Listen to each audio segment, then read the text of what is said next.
At my son's funeral, the old priest rested a trembling hand on my shoulder while the closed casket disappeared beneath the October earth. My daughter-in-law sobbed beside me so perfectly that it felt rehearsed. Then the priest leaned closer and whispered, "Some souls should never be buried so quickly. Search to the very end." A chill ran down my spine. It was a warning only those who knew the truth would dare give. I turned toward the front row and noticed something in my daughter-in-law's hand that made the blood run cold. Thank you for being here with me. Before we begin, drop a quick comment below. Have you ever had to fight for someone when everyone else gave up? Your perspective matters more than you know. Please note some details in this story are fictionalized to convey the deeper message. What I hope reaches you is the lesson itself. I stood at the edge of the grave watching them lower my son's empty casket into the October earth, and I knew with the certainty that comes from 35 years of watching witnesses lie under oath that the woman weeping beside me was performing. My name is Arthur Calloway, 62 years old, former Chief Justice of the Boston Federal Criminal Court, 2 months retired, and now apparently bearing my only son. The casket was closed. Oak brass handles too expensive. They never found Julian's body. Just wreckage scattered across the Atlantic after the yacht explosion. Coast Guard recovered pieces, fiberglass cushions, one life jacket with his initials embroidered by Vivienne last Christmas. No body, just flames on dark water and the kind of silence that makes you understand why sailors fear the ocean. St. Elizabeth's Church smelled like lilies and old wood. Autumn light filtered through stained glass windows, painting the mourners in shades of amber and blue. 40, maybe 50 people filled the pews. Julian's business associates from Calloway Intelligence Systems, a few neighbors, Elizabeth's sister Margaret, who hadn't spoken to me in 5 years but showed up anyway because blood remembers even when hearts forget. My son smiled at me from the photograph atop the casket. Julian Calloway, 32 years old, CEO of the cybersecurity firm I'd helped him launch a decade ago. Younger in the photo, more hopeful. Before the distance grew between us like ice forming on a lake, slow, inevitable, thick enough to bear weight, but never quite safe to trust. Vivienne Cross stood beside me at the front pew, veiled in black, her shoulders shaking with perfectly choreographed sobs. 29 years old. Married Julian 18 months ago in a ceremony I'd attended with reservations I never quite articulated. She was beautiful auburn hair, green eyes, the kind of smile that made you want to believe whatever she said. Today her face was hidden behind the veil, but her grief was on full display. Too full. "He was everything to me," she whispered to the woman beside her. "Everything." I watched her shoulders shake, noted her breathing, even, controlled. The sobs came in waves, but her chest rose and fell with metronomic precision. Decades of watching defendants testify teaches you things. Real grief is ugly, messy. It doesn't follow a script. This did. Then I saw the ring. Vivienne's engagement ring, 3 carats platinum band. The ring Julian spent 6 months' salary on sat on her right hand, not her left, her right hand. No widow makes that mistake, not on the day she buries her husband. The realization came cold and certain. She was testifying to an audience, playing a role, and whoever staged her performance had forgotten to check the details the same way amateur forgers forget that paper grain runs vertically in genuine documents but horizontally in most photocopies. I said nothing, kept my face neutral. Judges learn early that the face you show the courtroom matters more than the thoughts beneath it. Father Bernard Hale ascended to the pulpit, 78 years old, hands trembling slightly with age or palsy or the weight of too many funerals. He'd baptized Julian 32 years ago, buried my wife Elizabeth 12 years ago, knew me better than most men who called themselves friends. As he passed my pew, he coughed softly, the kind of cough meant to mask sound, and leaned close. His breath smelled like peppermint and communion wine. "Turn over Julian's prayer book," he whispered. "The truth is on the last page." Then he continued to the platform as if nothing had happened. My heart stopped, stopped again. Hale had known me 30 years. He would never break funeral protocol without reason, never disrupt the sanctity of death ceremony unless the stakes transcended the ceremony itself. The truth is on the last page. Julian had kept a prayer book at this church since he was 17. After Catherine died, he'd started coming here alone. I'd find him some mornings before school, sitting in the empty sanctuary with that book open on his lap. He never told me what he wrote there, and I never asked. Grief makes private spaces necessary. But now Father Hale was telling me that book contained something. Something true. Something important enough to risk whispering at a funeral.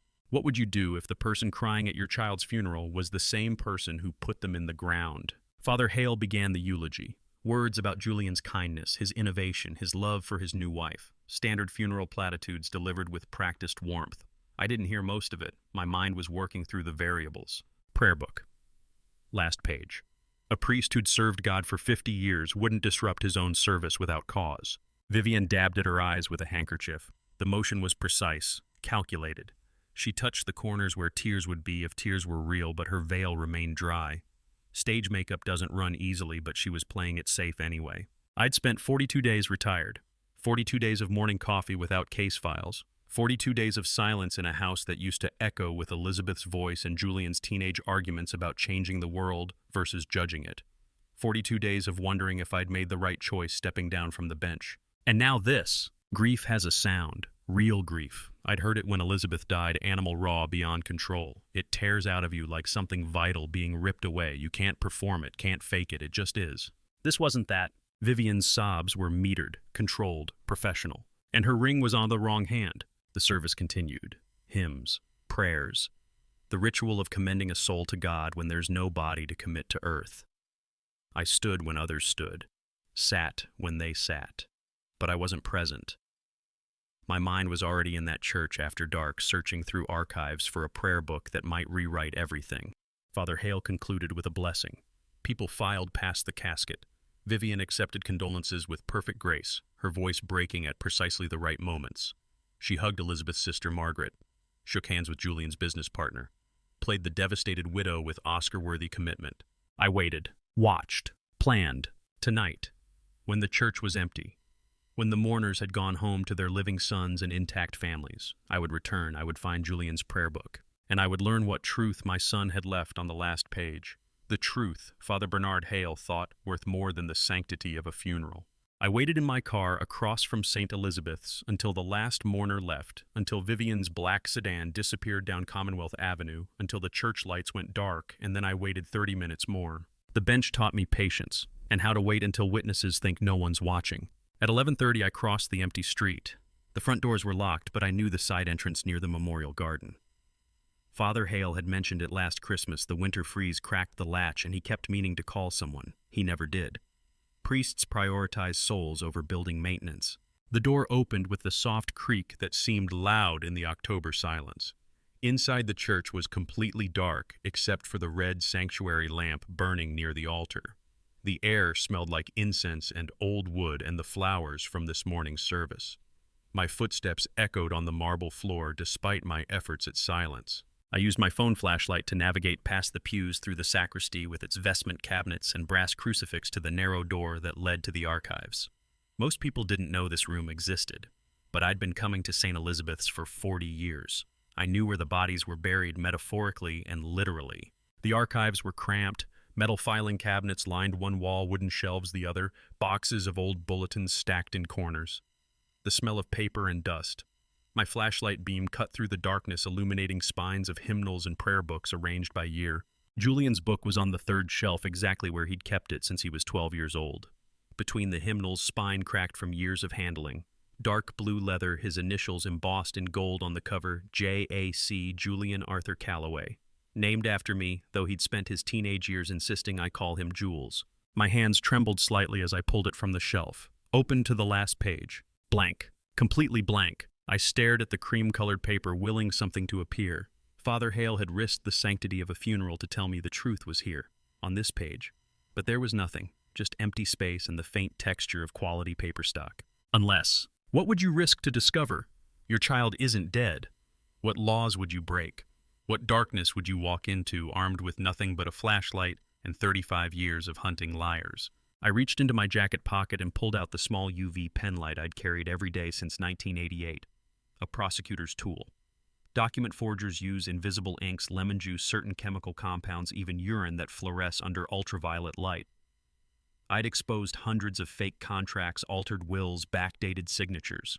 Sent 36 men to federal prison on the strength of what UV light revealed. Retired judges keep their tools. Habit dies harder than careers. I clicked on the pen light, purple light flooded the page, and the blank paper transformed. A fingerprint. Dark brown against the cream paper, each whorl and ridge perfectly visible. Not written, not drawn. A print made by pressing a bloody finger directly onto the page. My breath caught, held, released slowly. Julian's blood. It had to be.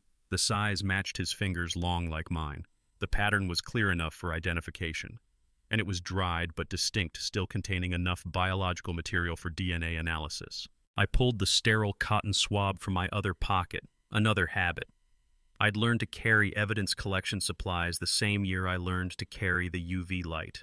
You never know when you'll need to preserve something that could change a verdict. Carefully, I moistened the swab with the distilled water from the small bottle on my keychain, touched it to the fingerprint.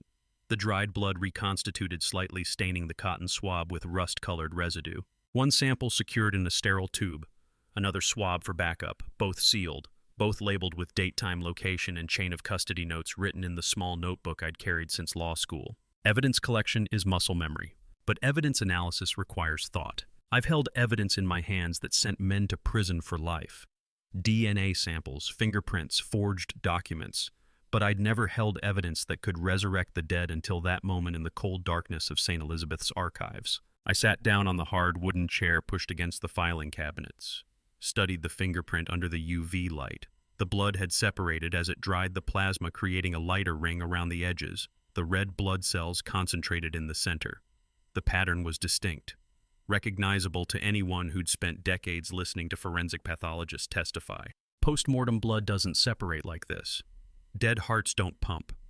Dead tissue doesn't create plasma patterns. This blood came from living tissue, a beating heart, circulating blood. I'd heard enough expert testimony to know coagulation timing. Blood starts clotting within minutes of exposure to air. The separation pattern I was seeing, plasma ring concentrated center, takes at minimum 3 hours to form, sometimes longer. The Coast Guard report said the yacht exploded at 2 in the afternoon. I'd read it 4 times before the funeral, memorizing details the way I used to memorize case law. 2 p.m. Witnesses on shore reported flames. Debris scattered across a quarter-mile of Atlantic water. If this blood showed 3 hours of coagulation, it was created no earlier than 5 p.m., 3 hours after they said my son died. My mind ran through the possibilities with prosecutorial precision. Post-mortem blood transfer ruled out by the plasma pattern. Contamination unlikely in a sealed prayer book. Planted evidence possible, but by whom and why? Or the simplest explanation, the one that made my chest tighten and my hands shake. Julian was alive at 5 p.m., alive and bleeding, alive and able to press his finger to this page. Alive when they told me he was dead. I sat in that dark archive room for 20 minutes, holding the prayer book, running through scenarios. Julian survived the explosion somehow, made it to shore or was pulled from the water. Injured, bleeding, conscious enough to come here, to leave this message. For me, because Father Hale wouldn't have whispered those words at the funeral unless Julian had asked him to. Unless my son knew I would understand, knew I carried a UV light, knew I would analyze the evidence, knew I would come looking. The question that kept me frozen in that wooden chair wasn't whether Julian survived the explosion. The blood proved that. The plasma separation, the coagulation timing, the living tissue markers, all of it pointed to one conclusion. My son was alive at 5 p.m. on the day they said he died. The question was whether he was still breathing now. 3 days of waiting, 72 hours watching my hotel room phone like it was the only connection between Julian's blood sample and the truth, and when the encrypted email finally arrived at 9:17 on Thursday morning, my hand shook so badly I nearly dropped the laptop. I'd been staying at the Copley Square Hotel since the funeral. Couldn't go back to my house in Cambridge, too many memories of Julian as a child, as a teenager, as the man he'd become before Vivian. The hotel room was anonymous, sterile, a place where I could wait without ghosts looking over my shoulder. The lab had promised 72 hours. I'd paid triple their standard rate for priority processing and absolute discretion. Bioforensics. Cambridge small independent run by a forensic pathologist I'd used as an expert witness in a murder trial 15 years ago.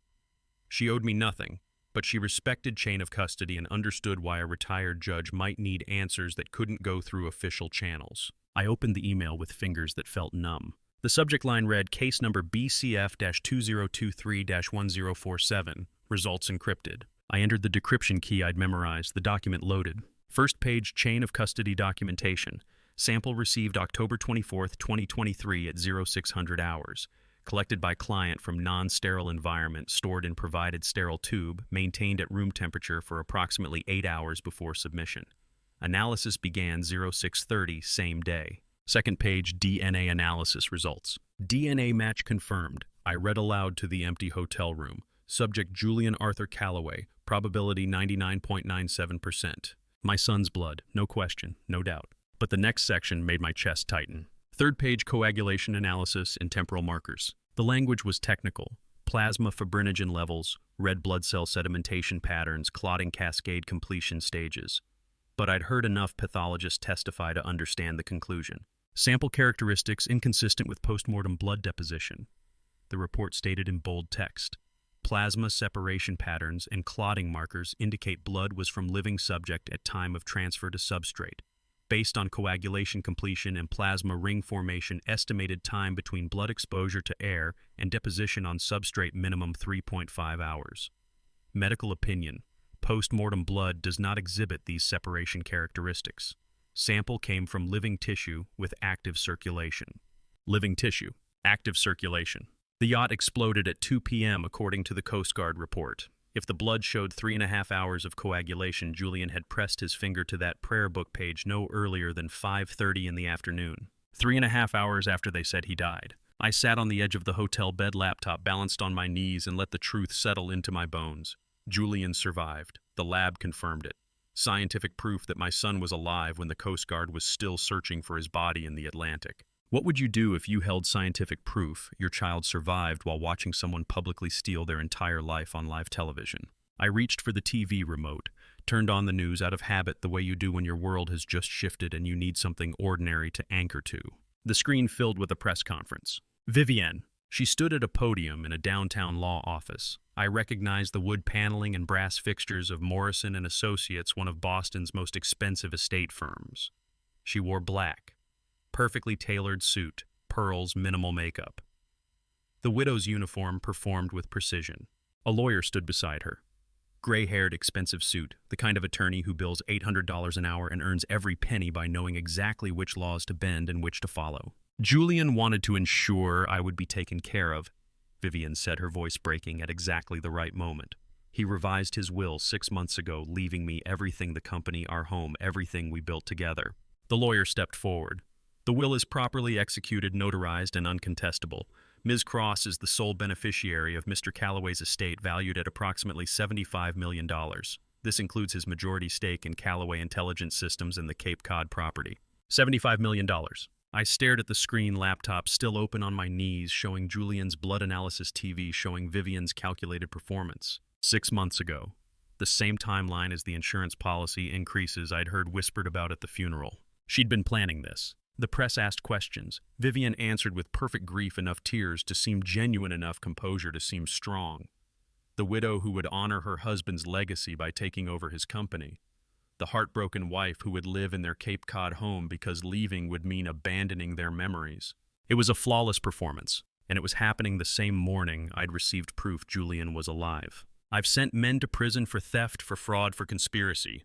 But I'd never seen someone steal a life while the victim might still be alive to watch it happen. I set the laptop aside carefully, stood, walked to the window overlooking Copley Square.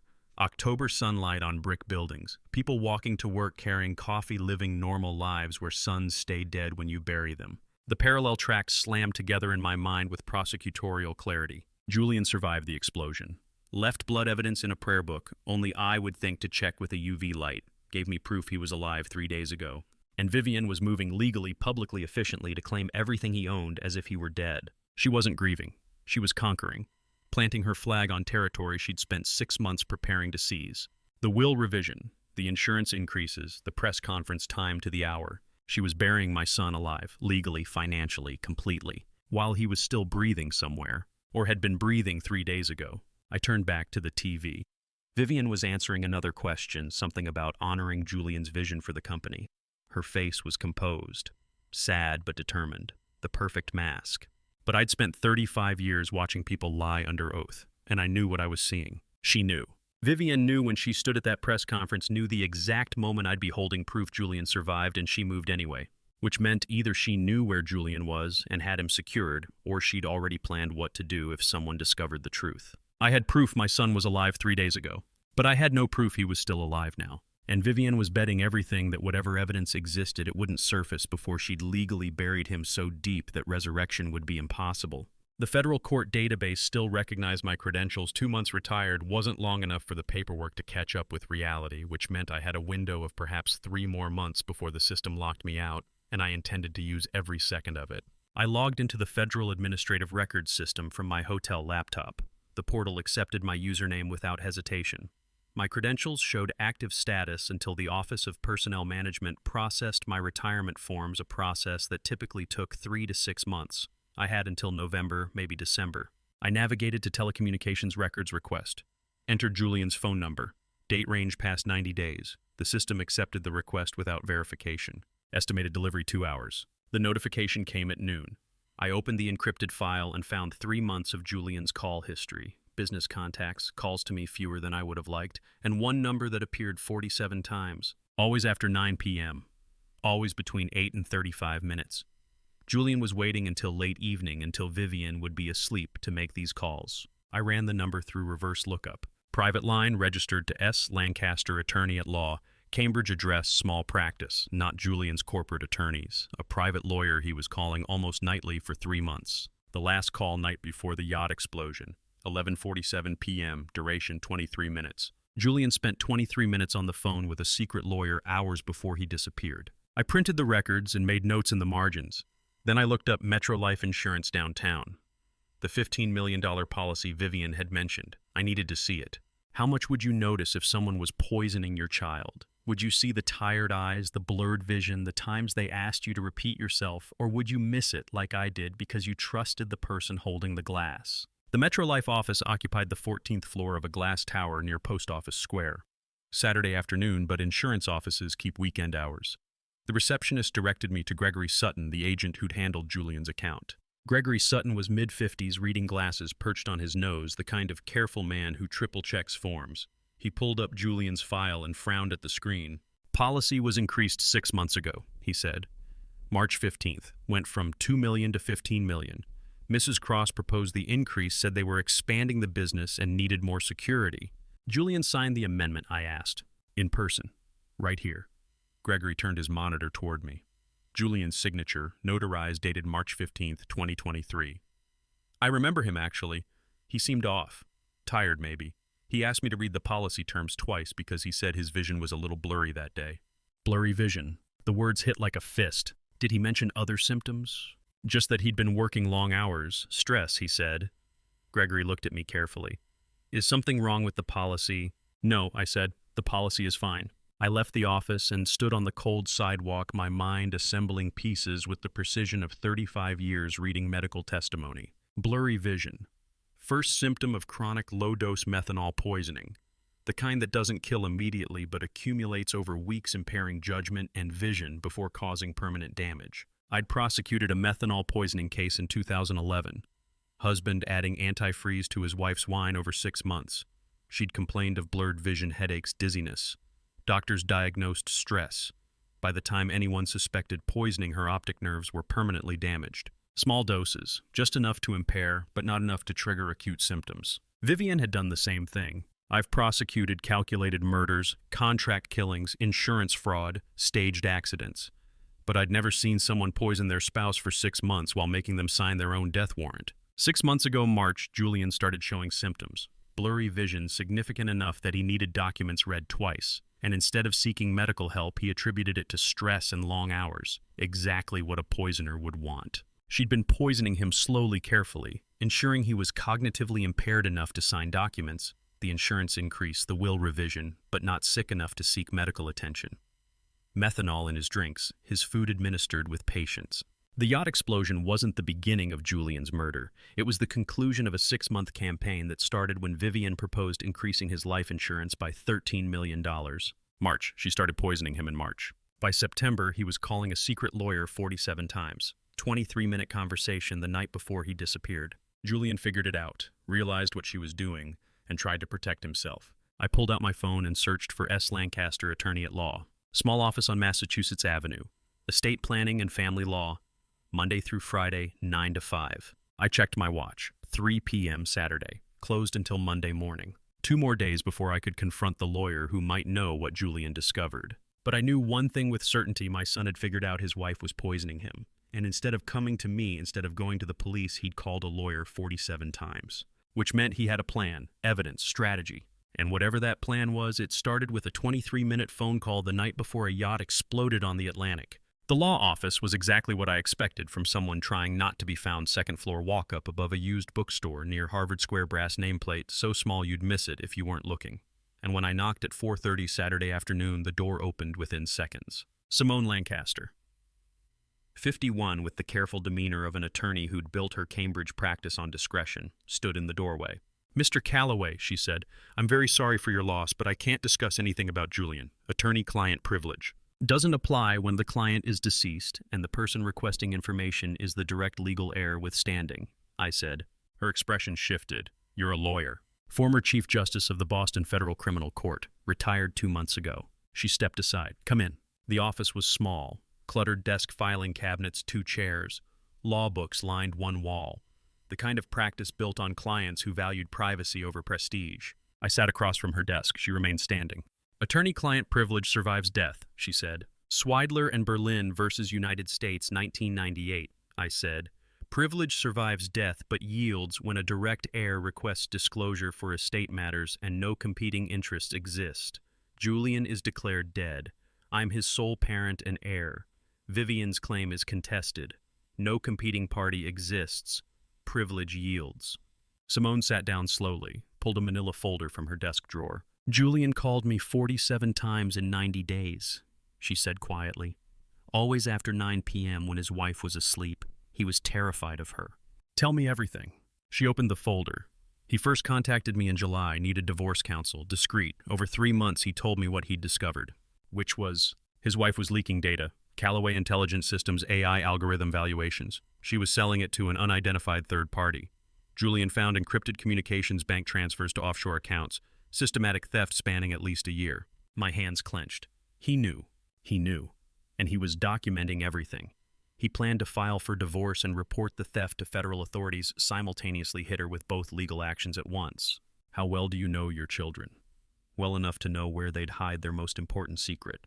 Well enough to solve a puzzle they left without instructions." "When did he visit you last?" I asked. 2 days before the yacht trip, Thursday afternoon. He brought a USB drive containing everything. Evidence, financial records, communications, proof of the theft." "Where is it?" "He didn't leave it with me. Too dangerous if Vivian accessed attorney files through court order. So he kept the original in a secure location. Only took a copy onto the yacht insurance in case she searched his belongings." "What location?" "A hotel room, booked secretly. Cash payment, false name. He told no one about it." My chest tightened. "Which hotel?" "He didn't tell me." Silence. He said exact words. "If I don't come back within 72 hours, give it to the person I trust most." I asked who. He said, "They'll know where to find it." That was the last time I saw him. I stared at her. "He didn't give you the address?" "No, he was protecting the evidence. If he told anyone, Vivian might find out, but someone who really knew him would figure it out." We'd grown distant over the years, Sunday dinners replaced by quarterly earnings calls, fishing trips replaced by conference schedules. But Julian believed that underneath a decade of distance, I still knew him. He bet his life on it. "The person I trust most," I said, "based on everything he told me about his childhood, his relationship with his father." Simone's voice was gentle. "I think he meant you." My throat closed. Julian had hidden evidence somewhere in Boston. Hotel room, false name. One clue, the person he trusted most would know where to find it. No address, no hotel name, no room number. Just trust. Did he say anything else about the location? Only that it was safe, that no one could find it unless they understood who he was. She leaned forward. "Mr. Calloway, I've been a lawyer 15 years. I've had clients hide evidence, stage disappearances, plan escapes, but I've never seen someone create a puzzle like this. He believed you would solve it." I stood. "The evidence proves Vivian's theft. According to Julian, it proves everything. Data theft, offshore accounts, communications with whoever she was selling to, federal espionage charges if the buyer was foreign, enough to send her to prison for 20 years. And if Julian is alive, that evidence proves he has reason to hide." Simone's expression shifted. "You think he survived?" "I have proof he survived the explosion. What I don't know is whether he's still alive now." I moved toward the door. "Thank you." "Mr. Calloway," she stood. "Find that hotel room. Whatever Julian left there, it's the key to everything." I nodded and left. Outside, twilight was falling over Cambridge. Students walked past carrying books. Ordinary evening. But somewhere in Boston, in a hotel room booked under a false name, my son had hidden evidence that could expose everything. And he'd trusted me to find it based on nothing but knowing him. 10 years of missed birthdays, canceled fishing trips, phone calls that lasted 6 minutes because I had a brief to read. And Julian believed that underneath all that distance, I still understood who he was. I had to hope he was right. The hotel search would have to wait. Something had been bothering me since the morning after the funeral, something I couldn't name until I sat alone in my car outside Simone's office and ran my hand across the back of my neck. I touched the back of my neck where the cardiovascular monitoring chip had been implanted 4 weeks ago during the checkup Vivian insisted I get, saying she was concerned about her father-in-law's health, and I finally understood why she'd been so concerned she wanted to know exactly where I was every minute of every day. September 10th, 4 weeks before Julian died. I'd been retired barely a month when Vivian called, said I was looking tired, working too hard on something I wouldn't discuss. She'd arranged a checkup with Dr. Cedric Ashford at Boston City Health Department. The appointment took an hour. Blood work, blood pressure, EKG. Then Ashford mentioned a new preventive program for men over 60, implantable chip that monitored heart rhythm and blood pressure, wirelessly sent alerts if anything looked concerning. FDA approved last year, he said. Simple subcutaneous insertion near the shoulder blade. 20 minutes local anesthetic. I trusted him because he was city health director and Vivian's recommendation. Now sitting in my car outside Dr. Raymond Keating's private suburban clinic on a Tuesday afternoon, I understood the timing. 1 month before the explosion, Vivian made sure she could track me. Dr. Raymond Keating, my physician friend for 20 years, and the only doctor I trusted with questions I didn't want in official medical records, met me at his private clinic without asking why. That was Raymond discretion built into his DNA the same way legal precedent was built into mine. He led me to an examination room that smelled like antiseptic and old paper, gestured to the chair. "Show me where it is," he said. I turned, tilted my head forward, touched the small raised bump at the base of my skull. Raymond pulled on latex gloves and palpated the area gently. "How long ago was this implanted?" 4 weeks, September 10th. He wheeled over a portable scanning device, positioned the sensor against my neck. The screen lit up with grayscale imaging bone muscle tissue and a small, bright rectangle no bigger than a grain of rice. Raymond's expression darkened. "Arthur, this isn't a cardiovascular monitor." I'd suspected, but hearing it confirmed still felt like a punch. "What is it?" "GPS tracker, military grade, newer generation used by defense contractors." He adjusted the scanner's settings. "Broadcasting continuously, 2-meter accuracy radius. Whoever put this in you has known your exact location for 4 weeks. Every hotel room, every visit to Simone Lancaster's office, every church search, every moment of the funeral, all of it transmitted in real time to Vivian. Can you remove it? Simple outpatient procedure. 20 minutes local anesthetic. You'll have a small scar, but..." "Wait!" Raymond paused, gloved hand still holding the scanner. "What does it feel like to discover you've been watched for a month? Every hotel room, every law office, every private moment of grief, all of it transmitted in real time to the person who killed your son." I sat still, thinking through implications with the same methodical precision I'd used for 35 years analyzing trial strategy. A retired judge would remove it immediately. Eliminate the surveillance, regain privacy, call the police. But someone investigating his son's murder wouldn't. If I removed it, Vivian would know I'd discovered it. She'd change tactics, disappear evidence, maybe disappear Julian if he was still alive. She'd know I was hunting her. But if I kept it broadcasting, if she thought she still controlled the surveillance, she'd stay confident, predictable, and confidence makes people careless. "Don't remove it," I said. Raymond stared at me. "What, Arthur, this is surveillance. This is..." "Can you install a remote cutoff switch? Something that lets me control when it broadcasts and when it's silent." Silence. Raymond set down the scanner slowly. "You want to control it. If I remove it, she knows I found it. If I keep it active, she thinks she's still watching me. But if I can control the signal, turn it off when I need privacy, turn it on when I want her to see me, then I'm not the prey anymore." Raymond studied me for 10 seconds, then nodded. "I have something that might work. Bioelectric signal disruptor. We use it for testing pacemaker interference. Small device, reprogrammable. I can modify it to block the GPS transmission when activated." "How would I control it?" "Remote trigger. I'll disguise it as a transdermal pain relief patch. Put it over the implant site. Tiny button on the edge, 1 press to silence the chip, 2 presses to reactivate broadcast." "Do it." 20 minutes later, I had a thin beige patch adhered to my neck covering the implant site. It looked exactly like the pain patches elderly people use for arthritis or muscle strain. No one would question it. Raymond showed me the button, barely visible, textured like the patch material. 1 press signal stops, 2 presses signal resumes. Battery should last 6 months, but Arthur... He stopped, met my eyes. If they're tracking you, they're dangerous. Be careful. I will. For 4 weeks, I'd been the prey tracked, monitored, predictable. But predators make one mistake. They assume prey stays prey. They never expect the rabbit to grow teeth. I stood, thanked Raymond, left the clinic and walked to my car in the autumn afternoon sunlight. Ordinary Tuesday. People walking dogs, carrying groceries, living lives where their daughters-in-law didn't implant GPS trackers before murdering their sons. I sat in the driver's seat and pressed the button once. Felt nothing, heard nothing. But somewhere in whatever system Vivienne was using to monitor me, my location froze at the medical clinic. The signal died. As far as she knew, I was still inside Raymond's office. I pressed twice. The signal resumed. From this moment forward, I controlled what she saw. And if she thought she was watching me while I was actually moving freely, I could lead her exactly where I wanted her to go. The prey had just become the hunter. The text message arrived at 8:47 p.m. with no caller ID and 3 words that hadn't been used in 30 years. Old bench, old bar, 9 p.m. A code only 2 people in the world knew, and one of them was me. I stared at my phone screen in the hotel room. Sterling Webb. We'd created that code in 1993 during my first year as a federal prosecutor when I worked a Russian organized crime case with a young CIA analyst who knew more about covert communication than I'd learned in law school. The Volkov case.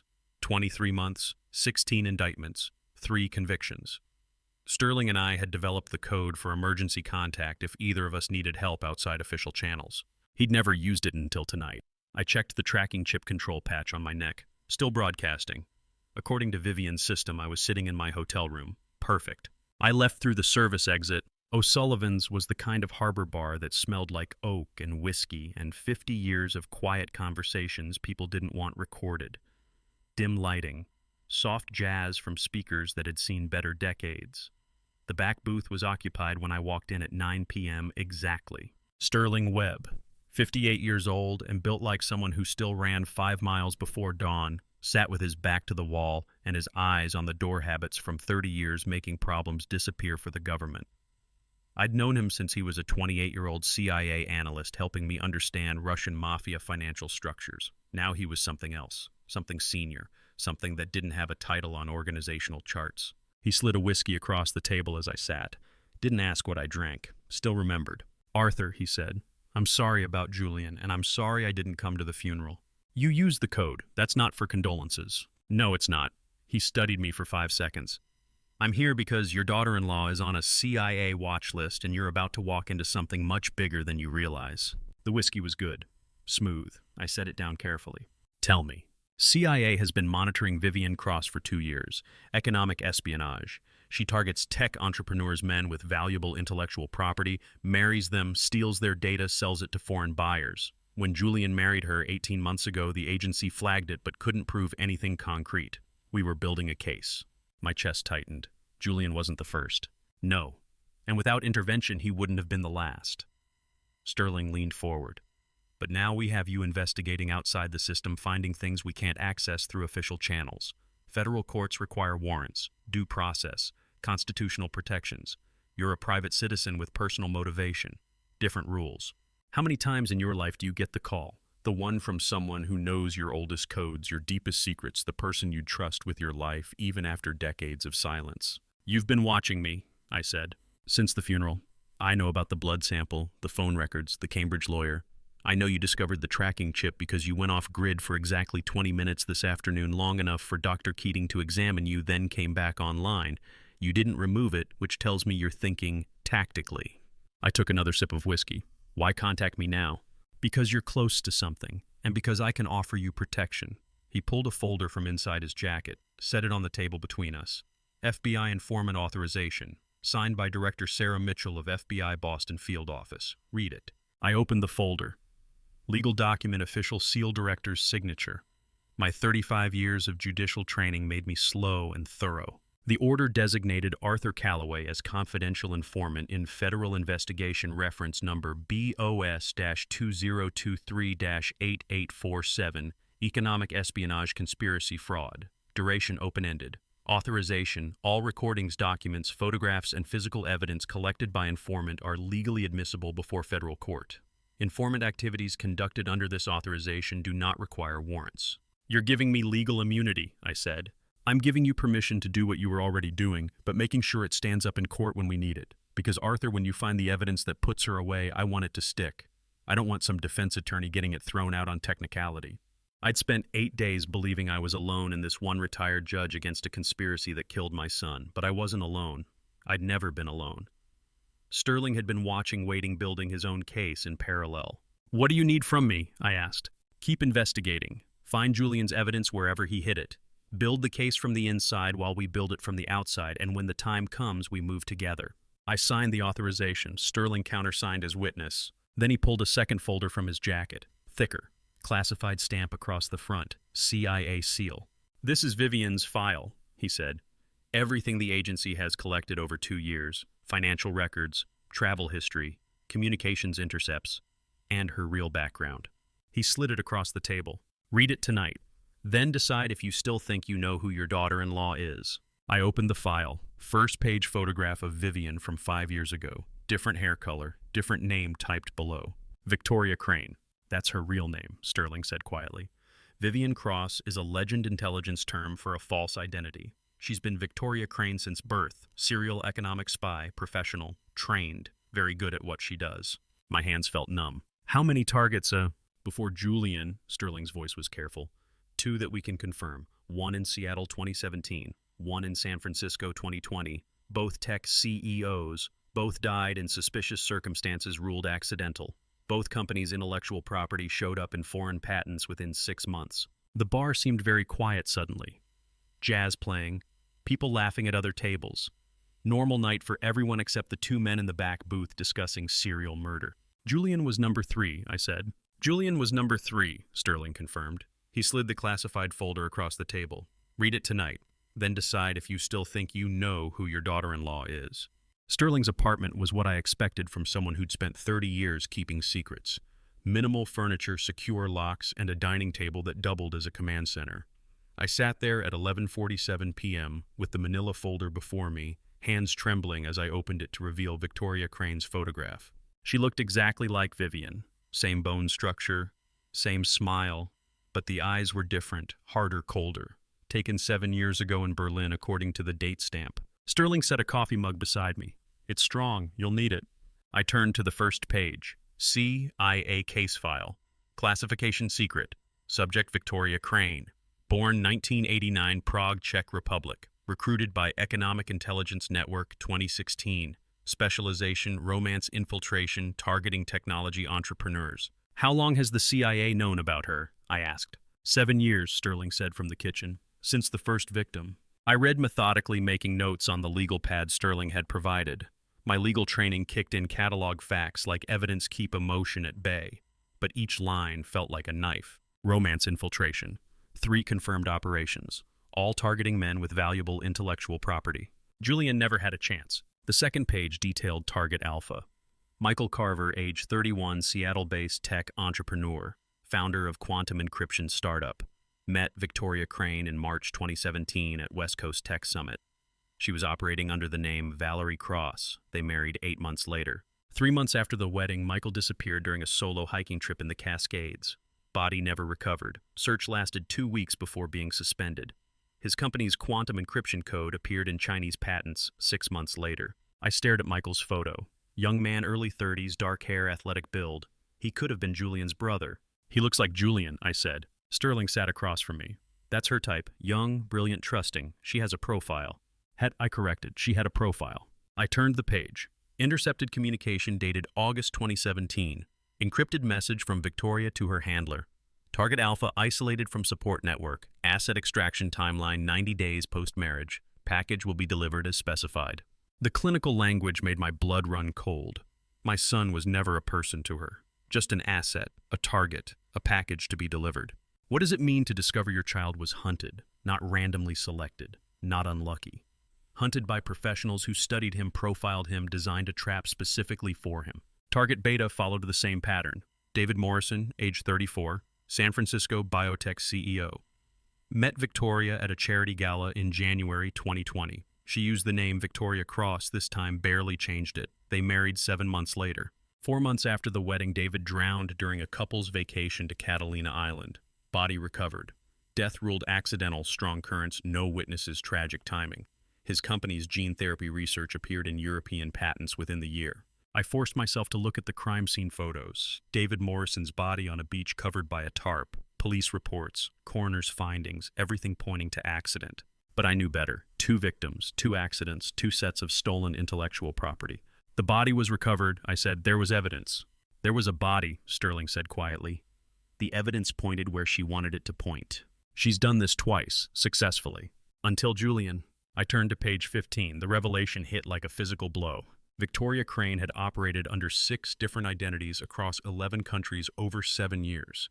The CIA had tracked her movements, documented her operations, built a case file 200 pages thick. But they'd never had enough evidence for arrest or extradition. She was protected by a sophisticated intelligence network that kept her one step ahead of international law enforcement. She wasn't just a criminal. She was a professional with institutional backing. Carver's sister tried to warn him, Sterling said. Morrison's business partner did the same. Neither man listened until it was too late. But I got to Julian in time, I said quietly. The operational analysis section made my stomach turn. Victoria's handler had assigned her to Julian in January 2023 after identifying his company's AI algorithms as a high-value target. The March Tech Summit where she met Julian wasn't chance. She was planted there specifically to encounter him. The file included a timeline showing 2 months of research before first contact, his business profile, his personal history, his relationship with me. Every smile had been scripted, every intimate moment choreographed. Julian didn't fall in love. He was targeted by an intelligence operation. I closed the file, sat in silence for 30 seconds, reopened it to the timeline page. Sterling refilled my coffee without asking. She studied him for 2 months before they even met, I said. It's what she does. She's very good at it. The other 2, Carver and Morrison. Did they have people trying to warn them? Carver's sister tried, Morrison's business partner. Neither listened until it was too late. I realized something then. The FBI informant authorization Sterling had given me wasn't just about legal immunity. It was about finally having an insider witness who could testify. Victoria had evaded justice twice because dead men tell no tales and disappeared men tell even less. But Julian survived, and I had evidence. I turned to the final page. Handler communication dated October 2023, 1 week before the yacht explosion. Target Charlie asset extraction complete. New assignment confirmed. Target Delta, Austin, Texas. Preliminary surveillance begun. Subject profile attached. My hands went numb. There's a 4th target, I said. Sterling nodded grimly. She was already planning her next victim while still married to Julian. I closed the file and looked at him. The clock on the wall read 12:03 a.m., day 10. Julian isn't the first, I said, voice steady now with prosecutorial certainty. And if I'm not quick enough, he won't be the last. Sterling gestured to the file. Then we'd better find that USB drive, because right now Julian's testimony and your evidence are the only things that can stop her. I checked my watch. Past midnight. Another day beginning. Another potential victim somewhere in Austin, Texas, being researched and profiled and targeted. I had a hotel room to search, a USB drive to find, and a serial killer to stop. The hotel was a test, Julian's final puzzle. And at 1:15 in the morning, standing in the Harborview Hotel lobby while Sterling flashed FBI credentials at the night manager, I finally understood the answer. Theo Brennan, the night manager, middle-aged with a nervous disposition that suggested he'd seen too many late-night requests, pulled up the reservation on his computer. His hands trembled slightly as he slid the key card across the desk. Room 412, he said. Mr. Harper was very specific. No maid service, no calls forwarded, 6 months prepaid in cash. My chest tightened. James Harper. Yes, sir. Checked in 2 days before. He consulted the screen. September 28th, paid through March. I looked at Sterling. James Harper. My middle name and my mother's maiden name. Sterling's expression shifted to something like respect. He left you a trail only you could follow. We took the elevator to the 4th floor. The hallway was silent, dim lighting carpet muffling our footsteps. Room 412 was at the end, facing away from the street. The keycard beeped. The lock clicked. We entered. The room was sparse. Bed made military tight with hospital corners. No personal items on the nightstand or desk. No clothes in the closet. The kind of room that looked like it had never been occupied. But Julian had been here. I could feel it. Sterling pulled out his phone and started photographing walls, furniture, bathroom, every angle documented. I moved methodically, checking drawers, closet, bathroom cabinets. Nothing. The mattress. I knelt beside the bed, lifted the corner. ran my hand along the underside. My fingers found it at the center-sealed manila envelope taped to the box spring. I pulled it free, a C in Julian's handwriting. My hands shook as I held it. He knew how to hide evidence, Sterling said quietly. I taught him that. I looked up. When did you teach my son tradecraft? When he called me 3 weeks ago and said he needed help, that his wife was dangerous, that he'd discovered something but couldn't go to the police because he didn't know who to trust. Sterling moved closer. I gave him basics, how to hide documents, how to move without being tracked, how to leave evidence that would survive if he didn't. 3 weeks. Julian had known for 3 weeks and couldn't tell me because Victoria was watching. I sat on the edge of the bed and opened the envelope. Inside a USB drive smaller than my thumb, and a letter handwritten on Julian's company letterhead. I stared at my son's handwriting and realized Julian had been protecting me by staying silent. I read aloud, voice breaking on the first line. Dad, if you're reading this, I'm sorry I didn't tell you sooner. The USB contains everything: financial transfers, communications, her real schedule. I couldn't risk telling you directly. She watches everything. Trust Sterling. He's the only other person who knows. I love you. J. The date, September 28th, 2 days before the yacht explosion. He knew, I whispered. For weeks he knew, and he couldn't tell me. Sterling put a hand on my shoulder. He protected you the only way he could, by keeping you out of it until he had proof. I handed Sterling the USB. He pulled a laptop from his bag, the kind with encryption and security protocols I didn't understand, plugged in the drive. Password prompt appeared. Hint where we scattered Mom's ashes. My throat closed. September 2019, the worst day of my life before this one. Elizabeth's funeral. Julian and I drove to Gloucester Harbor at dawn the next morning. Stood at the lighthouse where she'd loved to paint. Scattered her ashes into the Atlantic while the sun rose. Gloucester Harbor, I said, where we scattered Elizabeth's ashes after the funeral. Sterling typed. The screen flickered. Password accepted. The drive opened. Folders appeared. Offshore accounts. Communications log. Victoria's real schedule. Previous victims' research. Arthur, Sterling said quietly. There are hundreds of files here. I moved beside him, stared at the screen. How many nights had Julian lain in this anonymous room alone, researching the woman sharing his bed? Sterling opened the offshore accounts folder.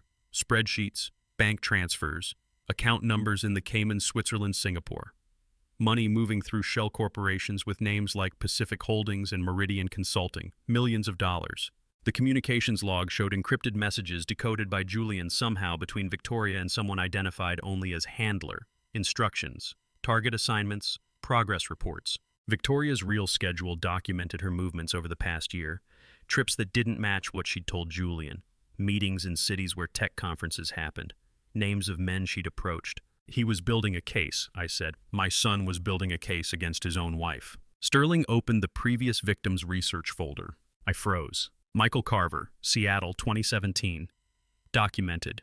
David Morrison, San Francisco, 2020. Documented. But there were more. Thomas Bradford, Portland, 2015. James Sullivan, Boston, 2014. Robert Hayes, Austin, 2013. 5 more names, 5 more tech entrepreneurs, 5 more disappearances or accidents or drownings that had been ruled as anything except what they were. Murder. Julian found 7 victims, Sterling said, voice tight. The CIA only knew about 2. I scrolled down. Each name had a folder. Photos, police reports, obituaries, patent filings showing stolen technology. Julian had done months of research in 3 weeks. And at the bottom, a text file labeled Conclusions. I opened it. Julian's words filled the screen. Pattern analysis suggests Victoria Crane targets tech entrepreneurs with specific profile age 30 to 35, unmarried, founder-level access to proprietary technology estranged from family. Operations follow 12 to 18-month timeline. Contact, courtship, marriage, isolation, extraction, elimination. 7 confirmed cases, 2013 to 2023. Total estimated value of stolen IP, $400 million plus. Handler identity unknown, but communication patterns suggest U.S.-based coordination. Investigating connection to D.C. intelligence contractors. More evidence needed before contacting authorities. Sterling sat back. He found the pattern. He found the scale. And he was tracking it back to the source. The handler, I said. Julian thought the handler was U.S.-based, which means this isn't foreign espionage. This is domestic. Sterling's jaw tightened. Someone in the U.S. is running Victoria Crane. Someone with connections. someone who can make evidence disappear and keep the CIA from getting close enough to arrest her. I stared at the screen. 7 victims, $400 million, a handler still operating. And my son had found the thread that could unravel it all. The forensic report arrived at Sterling's desk at 9 a.m. with 2 words highlighted in red: deliberate fraud. We'd spent the rest of the night analyzing Julian's USB, cataloging victims, tracking patterns. At dawn, Sterling called his contact at an independent forensic lab, someone who owed him favors and asked no questions. Sent over the blood sample from the prayer book, along with the official DNA report Dr. Ashford had filed with the medical examiner. Now, 3 hours later, we had the answer. Dr. Rebecca Harlow, the independent forensic pathologist.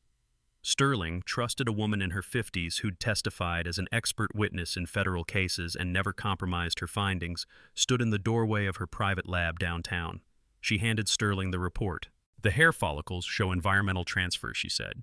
They were moved from a brush to the body post-mortem. Different cellular degradation patterns. The DNA is Julian Calloway's, but it came from a secondary source, not from the deceased.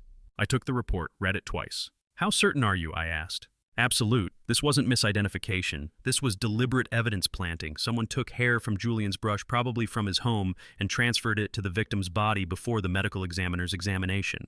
Dr. Ashford, city health director, the man who implanted the tracking chip in my neck, the man who declared my son dead based on DNA that came from a hairbrush. He wasn't incompetent, he was complicit. Sterling and I drove in silence toward St. Elizabeth's. The morning traffic moved around us. Normal people going to normal jobs. If Julian's alive, where has he been for 11 days? Sterling asked. Hiding, I said, or recovering from whatever happened on that yacht. The explosion was real. Coast Guard confirmed debris fire everything. But not a body. They never found a body. I thought about Father Hale at the funeral. His careful words, the way he'd whispered about the prayer book, his emphasis on faith and patience. Father Hale said something at the funeral, I said. About faith. About trusting in things unseen. Sterling glanced at me. You think he knows something? I think someone told him something he can't repeat. Confession seal. I stopped breathing. If Julian was alive, he'd been alone hiding injured for 11 days while I planned his funeral. We found Father Hale in his church office reading from a leather-bound Bible that looked older than both of us combined. He stood when we entered, but his expression said he'd been expecting us. Arthur, he said, and you've brought a friend. Sterling Webb, FBI. Father Hale's eyes flickered with something recognition concern, but he nodded. The body wasn't Julian, I said without preamble.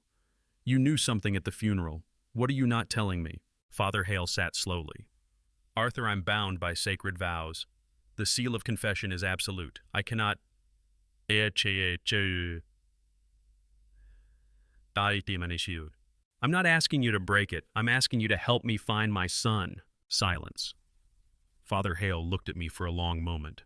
Then, have you checked Julian's favorite places? Have you remembered what he values most? What does that mean? It means, Arthur, that sometimes the answers we seek are in the places we've already been, in the memories we share. I wanted to grab him, shake him, demand he tell me where Julian was.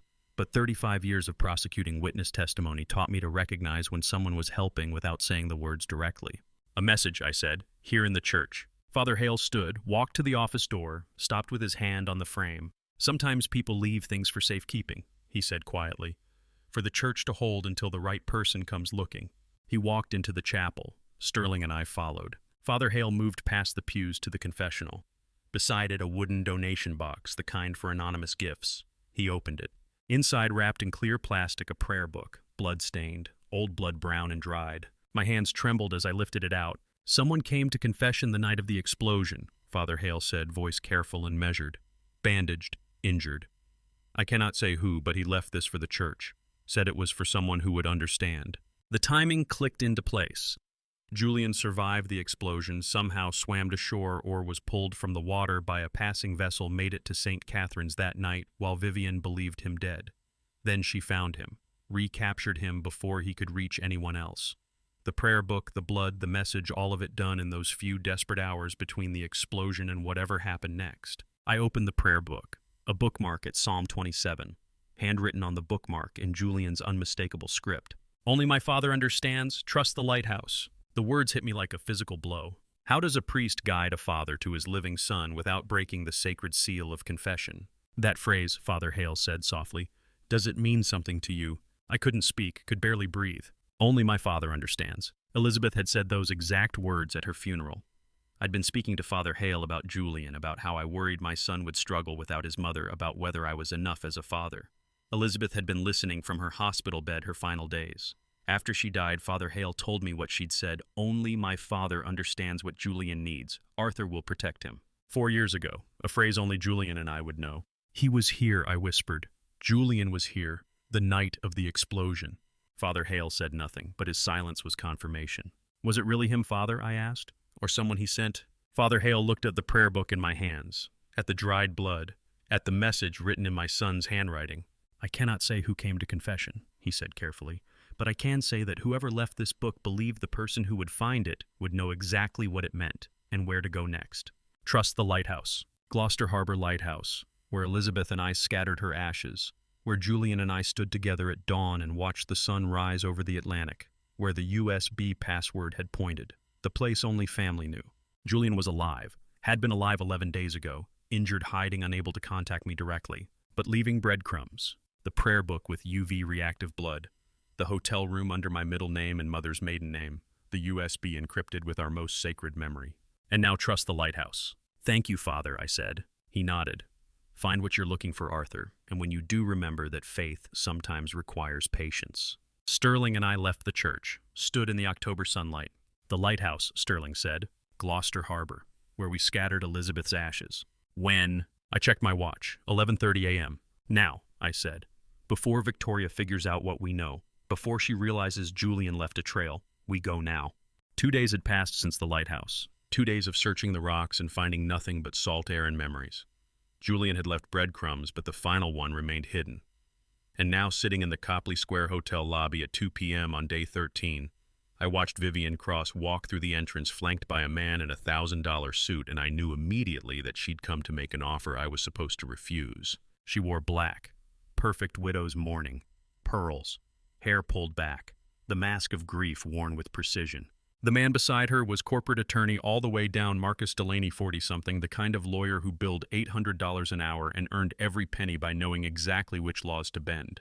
They approached my table. I'd been sitting here since noon, visible, predictable, the tracking chip broadcasting my location so Vivian would know exactly where to find me. Arthur, Vivian said, voice soft with manufactured sympathy. Thank you for agreeing to meet. I hadn't agreed to anything, but I let it pass. Delaney placed a leather portfolio on the table between us. Mr. Calloway, Mrs. Cross wishes to resolve this matter amicably. Given the difficult circumstances, she's prepared to offer a substantial settlement.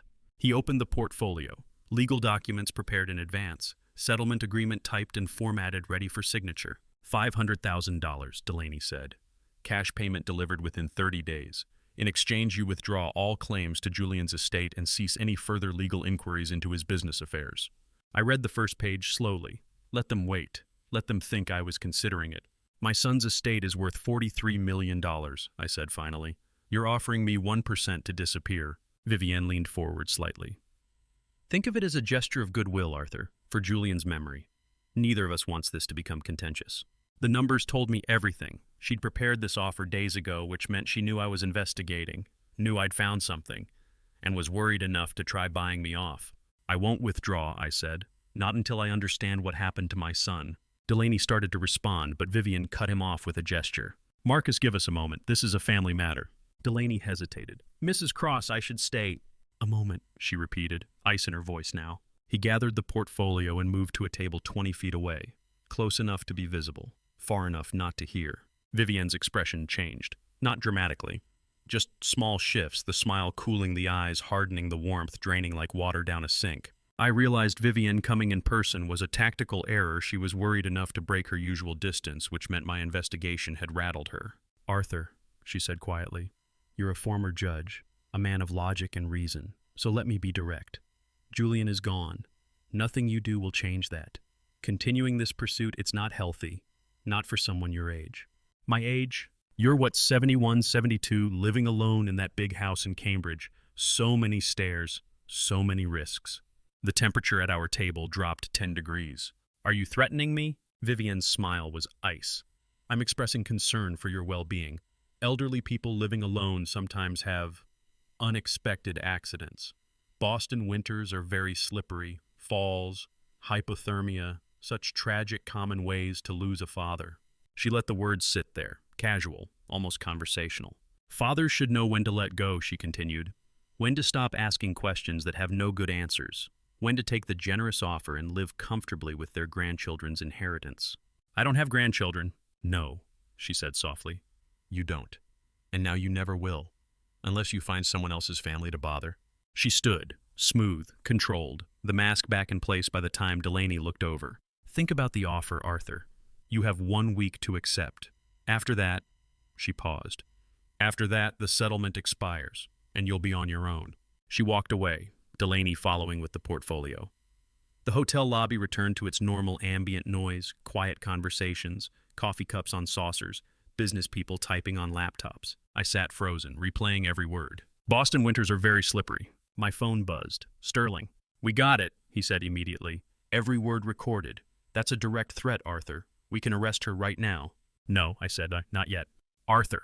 She's done this before. Silence on Sterling's end. Julian's USB, I continued. The victim research. I need to check something. I pulled up the files on my phone, scrolled to the previous victims folder, opened Michael Carver's case file, found the witness statement from Carver's sister dated 2 weeks before Carver disappeared. Michael called me upset, said Vivian had been making strange comments about accidents, about how dangerous hiking alone could be, said she seemed concerned but something felt wrong about it.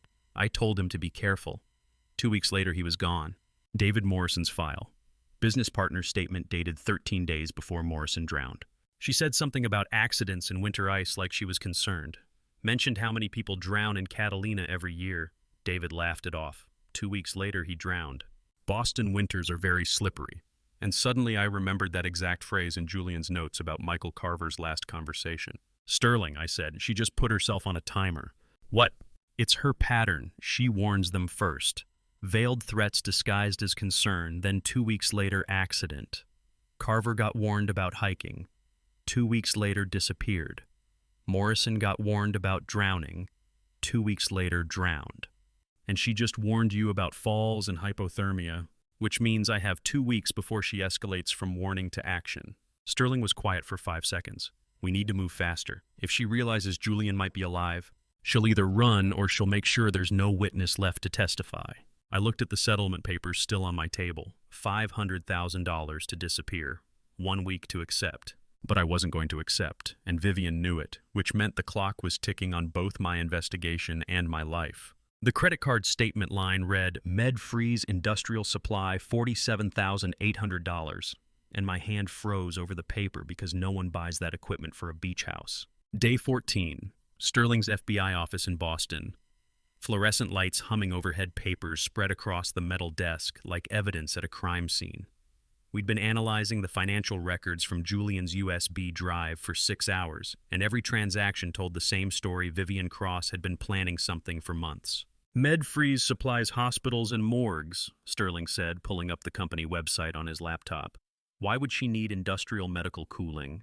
I traced the delivery address with my finger. Cape Cod Villa, 3 months before the explosion. She was preparing. Preparing for what? Sterling's eyes met mine. To store a body or keep someone alive. The question hung between us like smoke. Medical-grade refrigeration equipment, the kind that regulates body temperature, the kind used for life support cooling in trauma centers. Pull the utility records, I said. If she's running equipment like that, it'll show. Sterling typed for several minutes, his security clearance opening doors that would have taken me weeks to access. When the electricity consumption graph appeared on screen, he went very still. Arthur, look at this. The Cape Cod Villa's power usage had tripled starting 3 months ago. Not a spike, a sustained increase. Constant. That's consistent with high-capacity refrigeration running 24/7, Sterling said quietly. Something she can't afford to shut down. My throat felt tight. What else? He pulled up delivery records, cross-referencing the villa's address against grocery and supply services. Weekly deliveries. Always the same pattern. He highlighted specific items.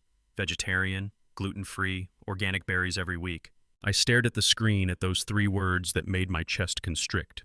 Those are Julian's restrictions. I know, you mentioned it when we first met. He's been strict about it since college. Some digestive issue.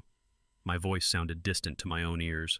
Someone's feeding him. He's alive and she's keeping him there. Sterling's hand on my shoulder was the only thing keeping me grounded.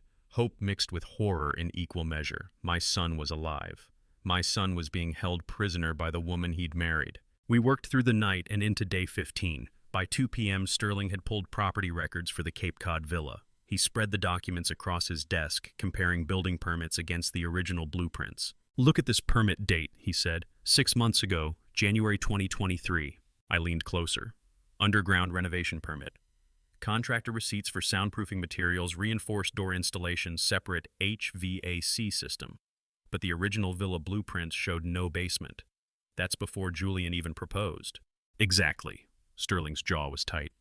He proposed in March, wedding in June. She built this in January. She built a chamber to hold him before they were even engaged. The words tasted like ash. This wasn't a crime of opportunity. She planned to imprison him from the start. Sterling nodded slowly.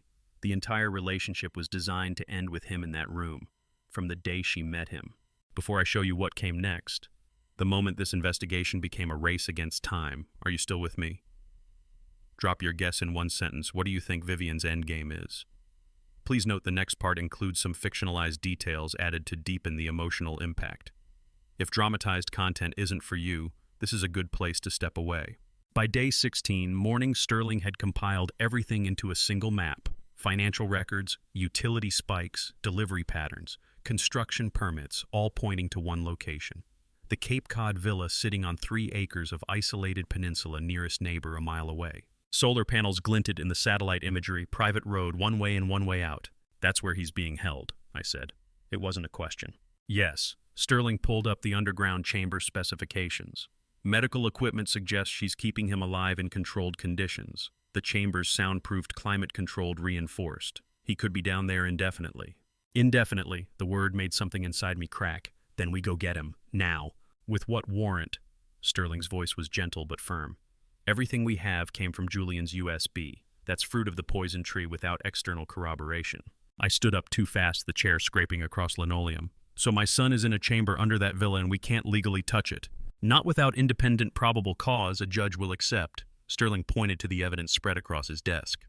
We know he's there, but legally we learned it through unauthorized access to financial records. Any defense attorney would get it thrown out before trial. We need external evidence. Something that gives us cause a judge can't dismiss.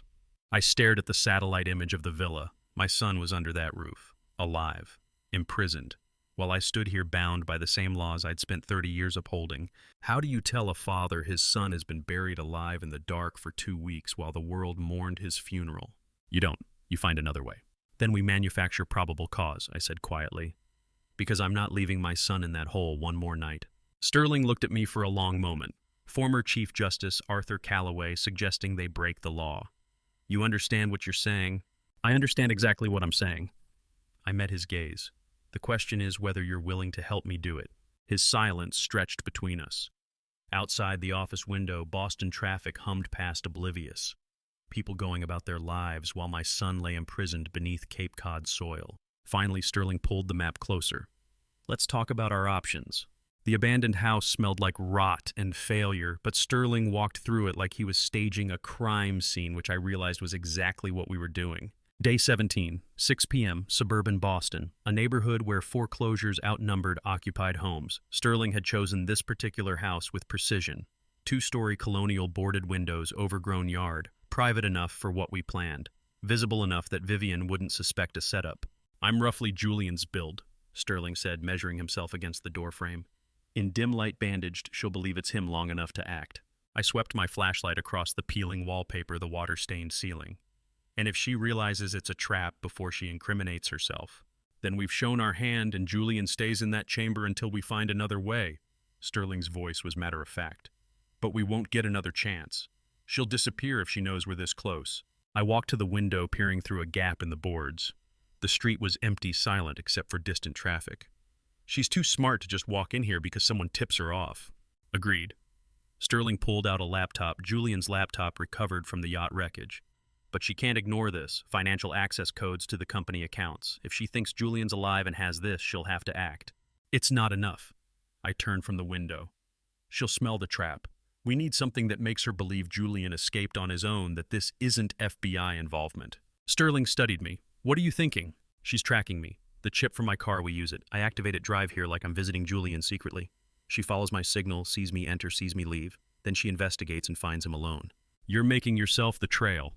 Sterling's expression darkened. If she decides to eliminate you first instead of following, then the trap fails and I'm dead. The words came easier than they should have. But it's the only move that looks authentic. She has to believe I found Julian, that this is real. Sterling was quiet for a long moment. Then, there's something else about this house you should know. What? The address, 447 Maple Drive. He watched my face.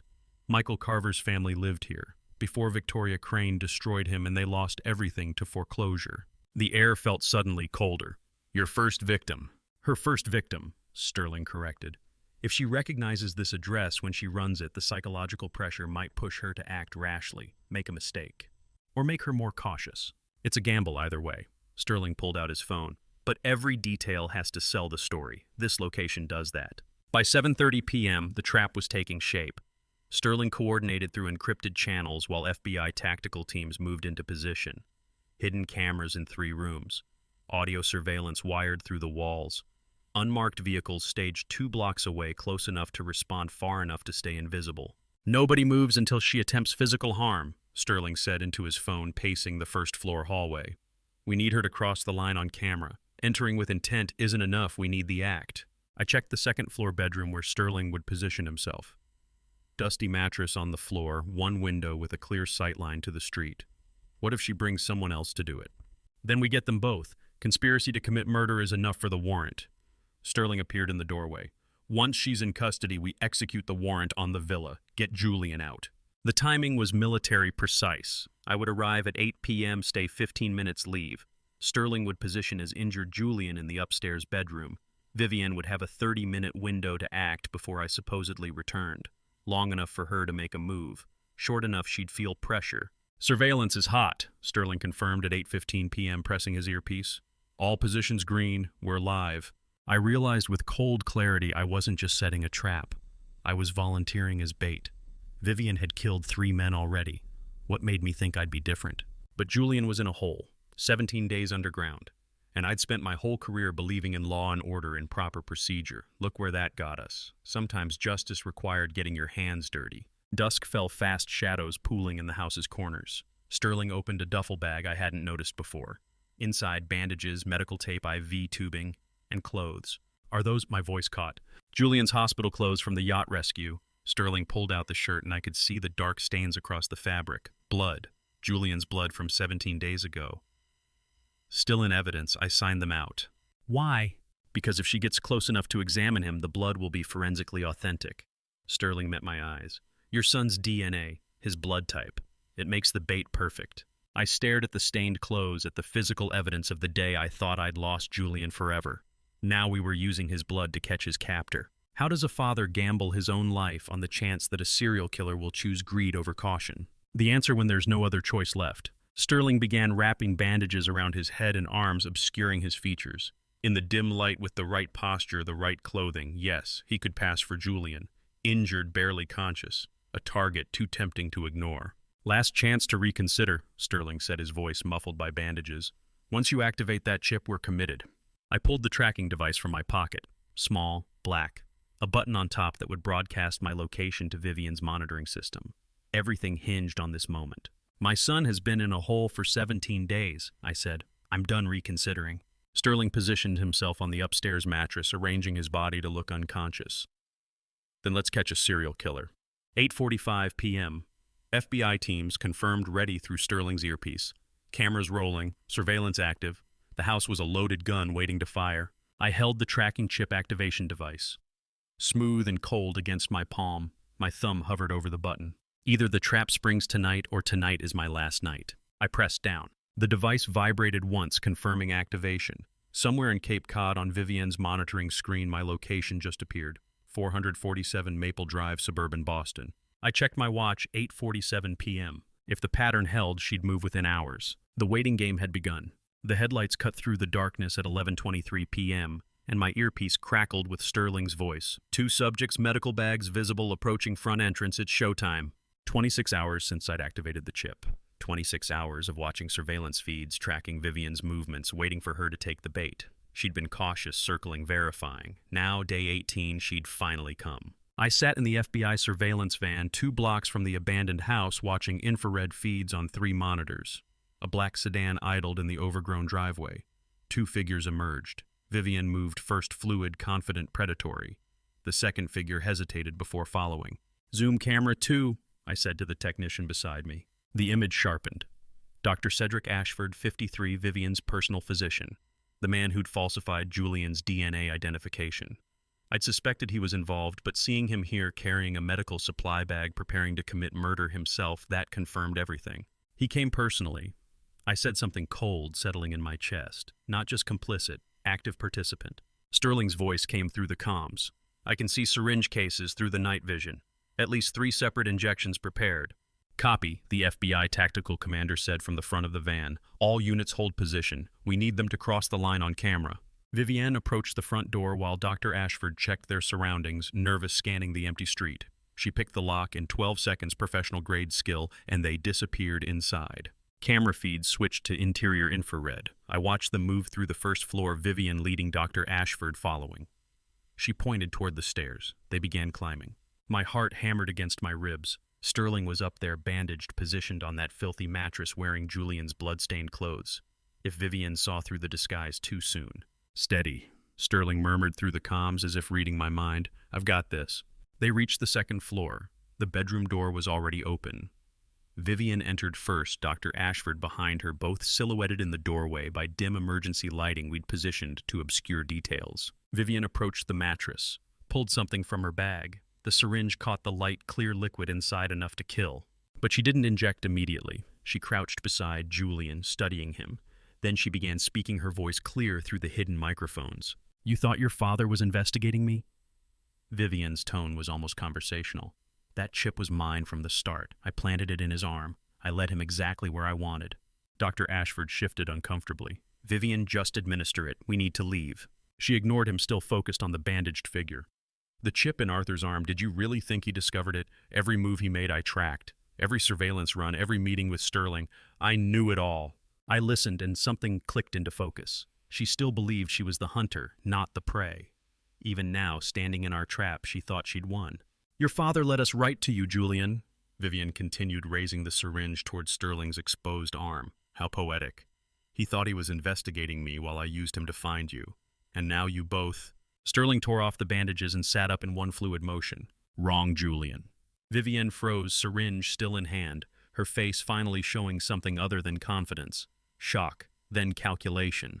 "FBI Special Agent Sterling Webb," he said, voice cold and official. "You're under arrest for conspiracy to commit murder." Vivian stepped back, syringe still visible in her grip, murder weapon on camera. "This won't hold. No judge will—" My voice came through the hidden speakers filling the room. "I controlled that chip from day one, Victoria. Sterling told me about it the night he recruited me. You didn't lead me here, I led you into federal custody." Dr. Ashford's head snapped toward the speakers, then back to Vivian, confusion and fear warring on his face. "We have everything," I continued through the speakers, watching their reactions on the monitor. "Julian's evidence, your threat recording, your financial crimes, and now attempted murder on camera. It's over." Vivian moved toward the door. Sterling blocked her path. Then the tactical team crashed through the front entrance below, boots pounding upstairs, commands shouting through the house. The bedroom door burst open. 6 FBI agents in tactical gear, weapons, raised lights flooding the room. FBI dropped the syringe, hands up. Dr. Ashford dropped his medical bag immediately, hands shooting up, face pale as death. Vivian hesitated one moment longer before dropping the syringe, raising her gloved hands slowly. Gloved hands. I saw it on the monitor before Dr. Ashford did. Vivian wore latex gloves. Dr. Ashford's hands were bare. Agents swarmed them, both handcuffs clicking shut. Evidence bags appeared, seizing the syringes, the medical supplies. An agent picked up the syringe Vivian had dropped, another photographed it in place. I left the van, walking the 2 blocks to the house on legs that felt distant from my body. By the time I entered, they were both restrained in the bedroom, agents reading rights. "Vivian Cross, Cedric Ashford, you're under arrest for conspiracy to commit murder, fraud, and industrial espionage." Dr. Ashford stared at his hands, then at Vivian's gloved ones. I watched his face as understanding dawned, the exact moment he realized what she'd done. "You," his voice cracked, "you wore gloves. My prints are on everything."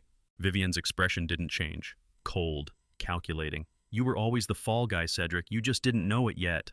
Dr. Ashford's face collapsed. Not just the realization that he'd been caught, the deeper betrayal that from the very beginning she'd been preparing to sacrifice him. He's just realizing, I said quietly to Sterling, she betrayed him from the very beginning. Sterling nodded. Predators don't have partners, only prey. 2 agents led Vivian toward the stairs. 2 more took Dr. Ashford, who walked like a man in shock. I turned to Sterling. We have the accomplices, but Julian's still in that chamber and now Vivian knows we're coming. Sterling's phone buzzed. He checked it and his expression changed. Surveillance team at the villa, he said, voice tight. Movement detected inside. Someone's there. My blood ran cold. If Vivian had a contingency plan, it just activated. How fast can we get to Cape Cod? I asked. Sterling was already moving toward the door. 45 minutes with lights and sirens, but Arthur, if there's a protocol to eliminate witnesses, Julian doesn't have 45 minutes. I followed him into the night running. I had been sitting outside the interrogation room for 43 minutes when Sterling finally emerged holding a piece of paper with an expression I couldn't read, either breakthrough or disaster. We'd brought Dr. Ashford and Vivian straight to FBI headquarters after the arrest. The movement detected at the villa had been a scheduled security system reset, not an active threat. Sterling insisted we interrogate Ashford, first get the access codes before breaching blind. So I'd waited in this hallway, in this plastic chair, while my son remained in that underground chamber. Sterling closed the interrogation room door behind him. He broke, completely. Gave us everything codes account security overrides.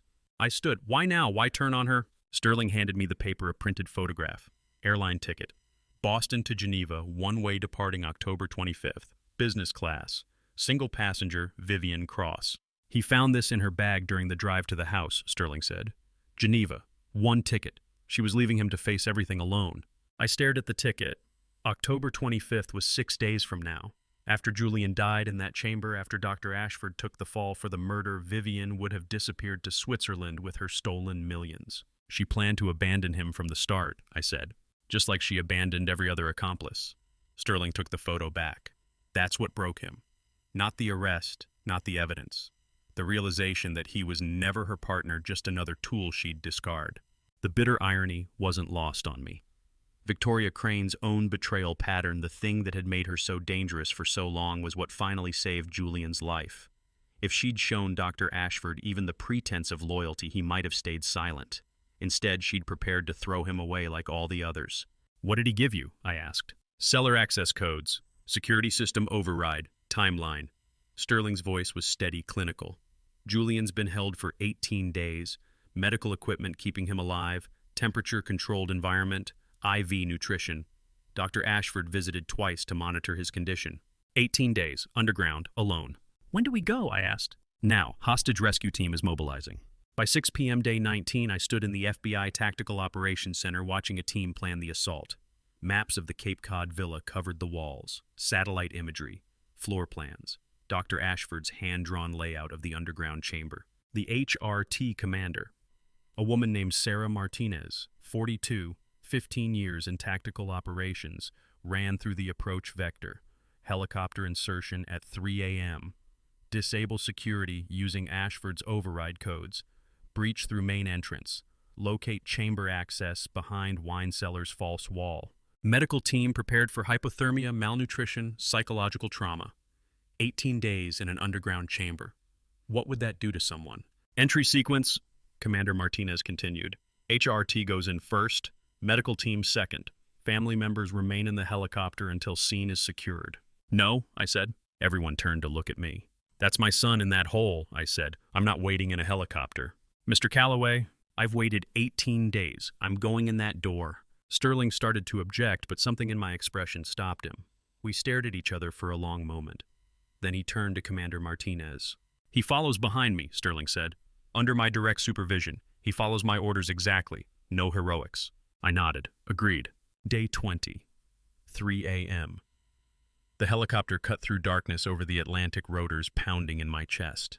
Below the Cape Cod private island came into view 3 acres of isolated peninsula villa lights off everything dark and silent.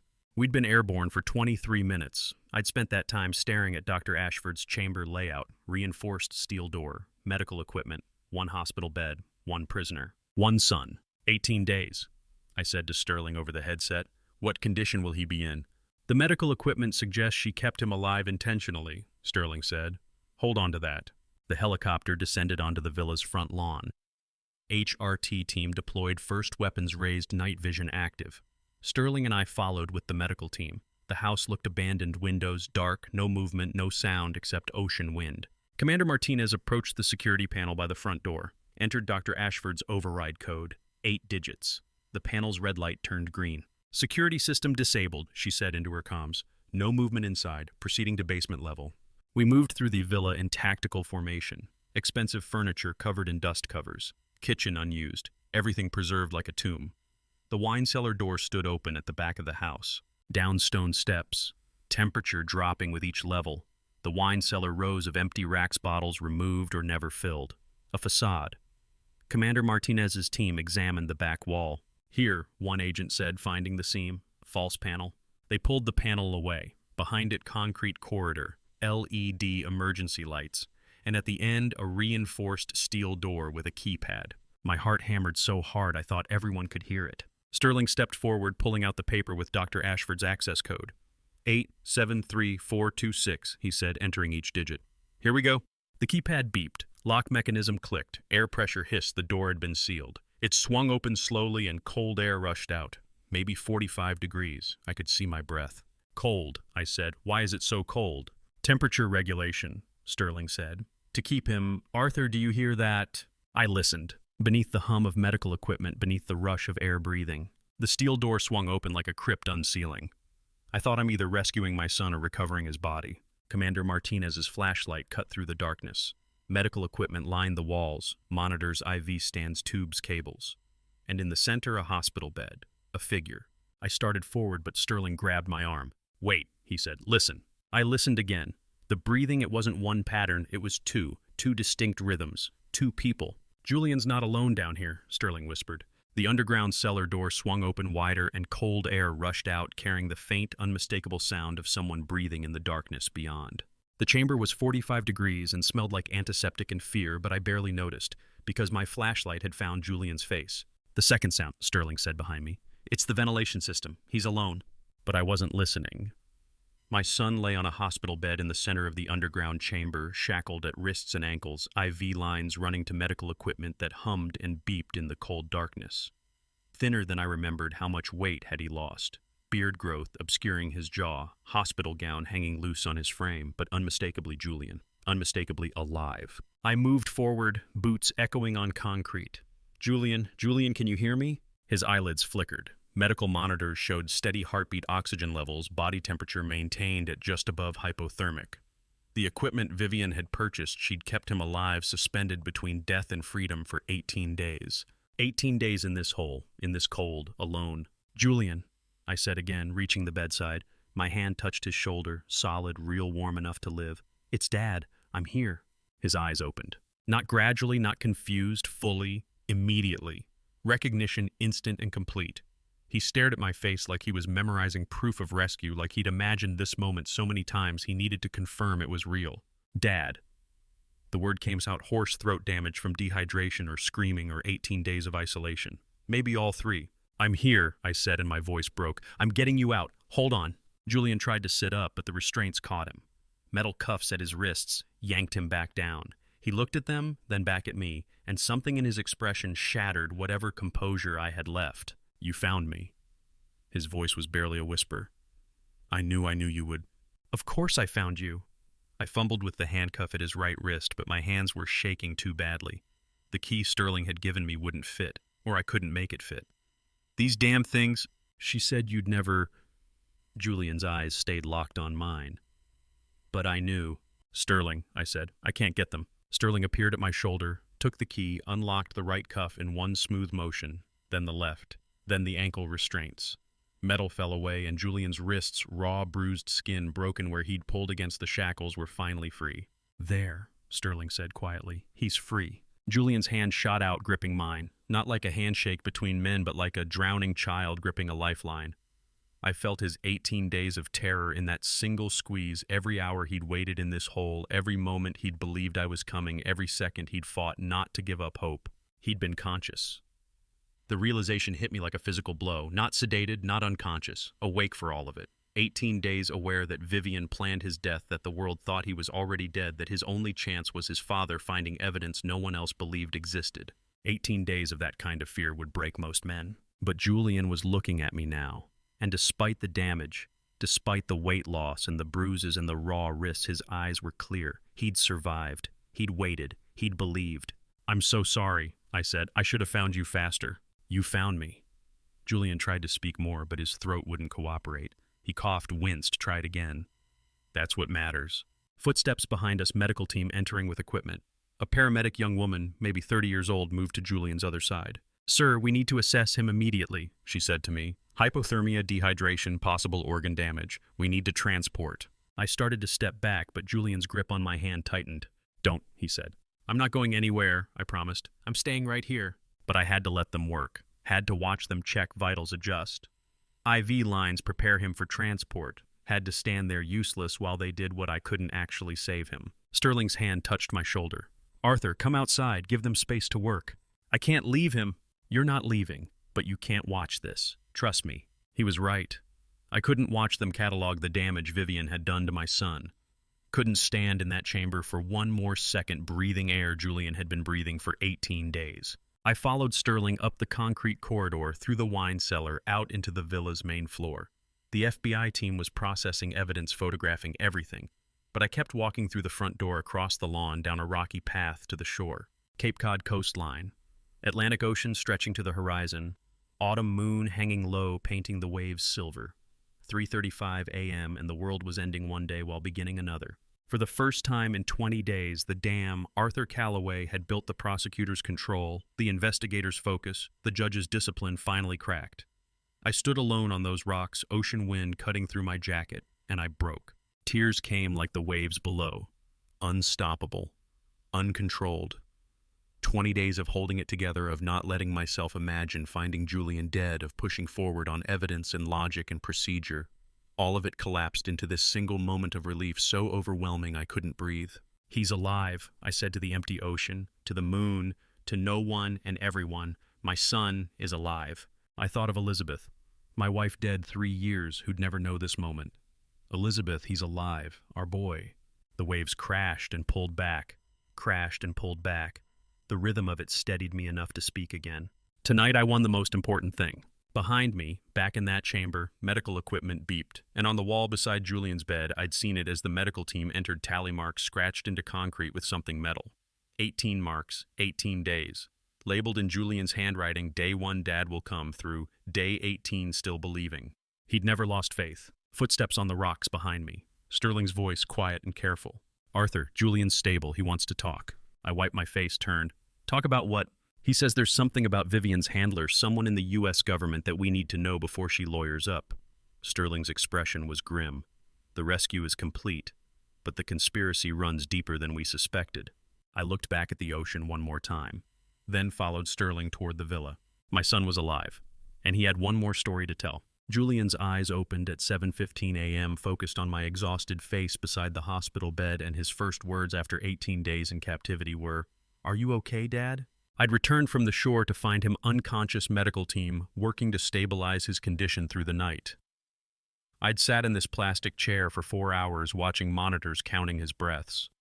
Now he was awake, hooked to IVs and oxygen, and his first concern wasn't himself. "I'm fine," I said, leaning forward. "You're safe now. That's all that matters." "She threatened you." His voice was hoarse, damaged. "I heard her on the phone talking to someone, saying Boston winters are very slippery for old men." "I know. I heard that threat too." I touched his hand carefully, mindful of the IV line. "She's in custody. You're safe. I'm safe." Julian's eyes searched my face, checking for lies or omissions. Then he seemed to accept it, some tension leaving his shoulders. "Geneva account," he said. "What?" "The offshore account. It's yours." He swallowed, wincing. "I transferred it to your name 3 days before the explosion. Password is October 12th, 1991. October 12th, 1991. The day I'd brought newborn Julian home from the hospital 32 years ago. Not his birthday, not his graduation. The moment he became part of my life. "You knew," I said quietly. 3 days before, you knew what she planned." "I knew enough." Julian closed his eyes briefly. Financial patterns didn't make sense. Her questions about estate planning. The way she kept asking about your health. I transferred everything I could reach, thought if she killed me, at least you'd have resources to investigate. My son had prepared for his own murder by securing my financial future. had chosen a password that marked not his birth but our bond, had prioritized protecting me over escaping himself. You should have run, I said. Where she had access to everything, knew everyone I knew. His hand tightened slightly on mine. Running meant leaving you alone to face her. I couldn't do that. I didn't trust myself to speak, just nodded. The ICU door burst open at 11 a.m., Sterling moving fast, phone in hand. She escaped, he said. I stood. What? Vivienne bribed the transport officer, used a false Victoria Crane passport. CIA tracked her to JFK Airport. She's attempting to board Swiss Air flight to Geneva. Sterling looked at Julian, then back to me. But Arthur, without solid evidence, her lawyers will have her out before the plane even boards. We need... I have evidence, I said. I've had it for 20 days. Julian made a sound from the bed, half laugh, half cough. The lapel pin. Dad, you wore it the whole time. Sterling's expression changed. You kept it on. I touched the small pin on my jacket lapel, the one Sterling had given me at Julian's funeral. The one I'd worn every single day since. You told me to wear it for a week. I never took it off. 20 days, Sterling said slowly. Every conversation, every threat, everything I confirmed. We reached JFK Airport at 2 p.m. CIA had Vivienne detained at a security checkpoint, not arrested, just delayed while they verified her passport. She sat in a glass-walled holding room looking calm, confident, like this was a minor inconvenience. When we entered, she glanced up with that cold smile I'd come to know too well. Arthur, she said, and Sterling, come to see me off. You're not going anywhere, Sterling said. She gestured to the CIA agents stationed outside. These gentlemen have no grounds to hold me. You have no evidence Julian's USB was illegally obtained. The attempted murder charge is weak without victim testimony, and Dr. Ashford's confession was clearly coerced. She stood smoothing her jacket. My attorney will have me released within the hour. Switzerland doesn't extradite for white-collar crimes.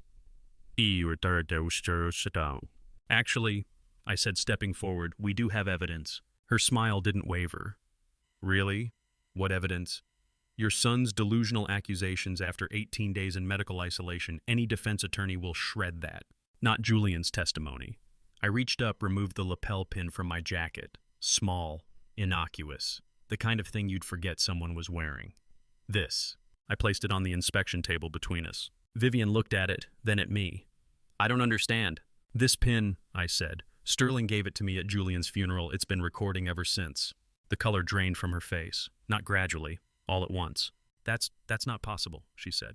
Sterling pulled out a tablet, pressed play. Vivienne's voice filled the small room, clear, undeniable. Boston winters are very slippery, Arthur. Terrible accidents happen to men your age. Then her voice at the funeral during that hug. Your son was weak. He never deserved what he built. Then conversations with Dr. Ashford about maintaining Julian's temperature, about the chamber's construction, about eliminating witnesses. 20 days of evidence, 20 days of her own words condemning her. Vivienne's face, always controlled, always calculating, always 3 moves ahead, showed genuine fear for the first time. Her mask shattered. The predator realized she'd become prey. Every conversation, Sterling said quietly. Every threat, every confession. All admissible because you spoke to Arthur voluntarily. No coercion, no illegal surveillance. Just an old man wearing a memorial pin his friend gave him. Federal one-party consent applies, Sterling added. Arthur was an authorized FBI informant and a direct participant in every conversation. Massachusetts state law doesn't override federal jurisdiction here. She stared at the lapel pin on the table like it was a snake that had bitten her. Her hand moved toward it, then stopped. She looked at me. You couldn't have known, she said, voice hollow. You couldn't have planned. I didn't plan anything, I said. I just never stopped investigating, never stopped listening, never stopped believing my son was alive. Vivienne Cross Victoria, Crane serial killer, economic spy. The woman who'd destroyed 3 companies and murdered 4 men sat down slowly. For the first time since I'd met her, she had nothing to say. She was completely irrevocably defeated. CIA agents moved forward with handcuffs. Sterling touched my arm, pulling me aside while they processed her arrest. Arthur, he said quietly. The lapel pin caught something else. In the funeral recording when she hugged you, she whispered coordinates 42.3601 minus 71.0589. What? That's Boston. Specific location. Sterling's expression was troubled. She left them deliberately. Whatever those coordinates mark, she wanted them recorded. Insurance leverage or one final trap, I finished. Behind us, they led Vivienne away in handcuffs, but her eyes met mine one last time and something in her expression said, "This isn't over." The coordinates were waiting. The coordinates led to a safety deposit box in Boston Public Library's basement vault, and when I opened it in November with FBI present, I found files on 12 victims, not 3. Sterling and I had driven straight from JFK to the library that same afternoon. The coordinates were precise down to the exact vault location. Box 4287 registered under a shell company Vivian controlled. Inside manila folders, USB drives ledgers. Everything meticulously documented. 12 victims, Sterling said, reading through the files spread across the FBI examination table. Arthur, she documented all of them. Names, dates, amounts stolen, 9 years of operations. I stared at the names. Some I recognized from Sterling's original investigation, Morrison, Hartley, Carver. But 9 others were new. Executives, founders, innovators, all destroyed, all dead or ruined. Why would she keep evidence against herself? I asked. Sterling held up one of the USB drives. Insurance. Proof she could expose her handlers if they ever betrayed her. The encryption on these drives matches CIA-level protocols. She was documenting leverage. By November's end, CIA had taken over as lead agency. The USB decryption revealed something even larger than we'd suspected: over $200 million in artificial intelligence intellectual property leaked to foreign corporations. Not just corporate fraud, international economic espionage on a massive scale. Vivian Cross's insurance files became her downfall. The very evidence she'd kept to protect herself ensured her conviction.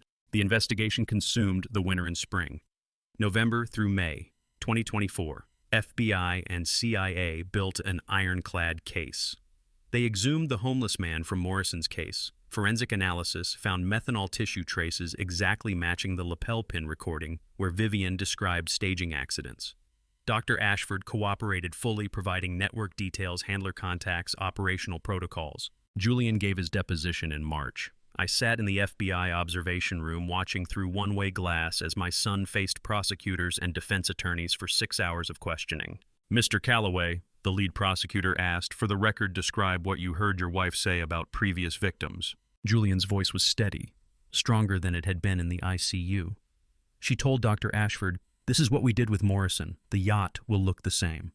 "And did you understand what she meant?" "Yes, she was planning to kill me the same way she'd killed David Morrison 3 years earlier."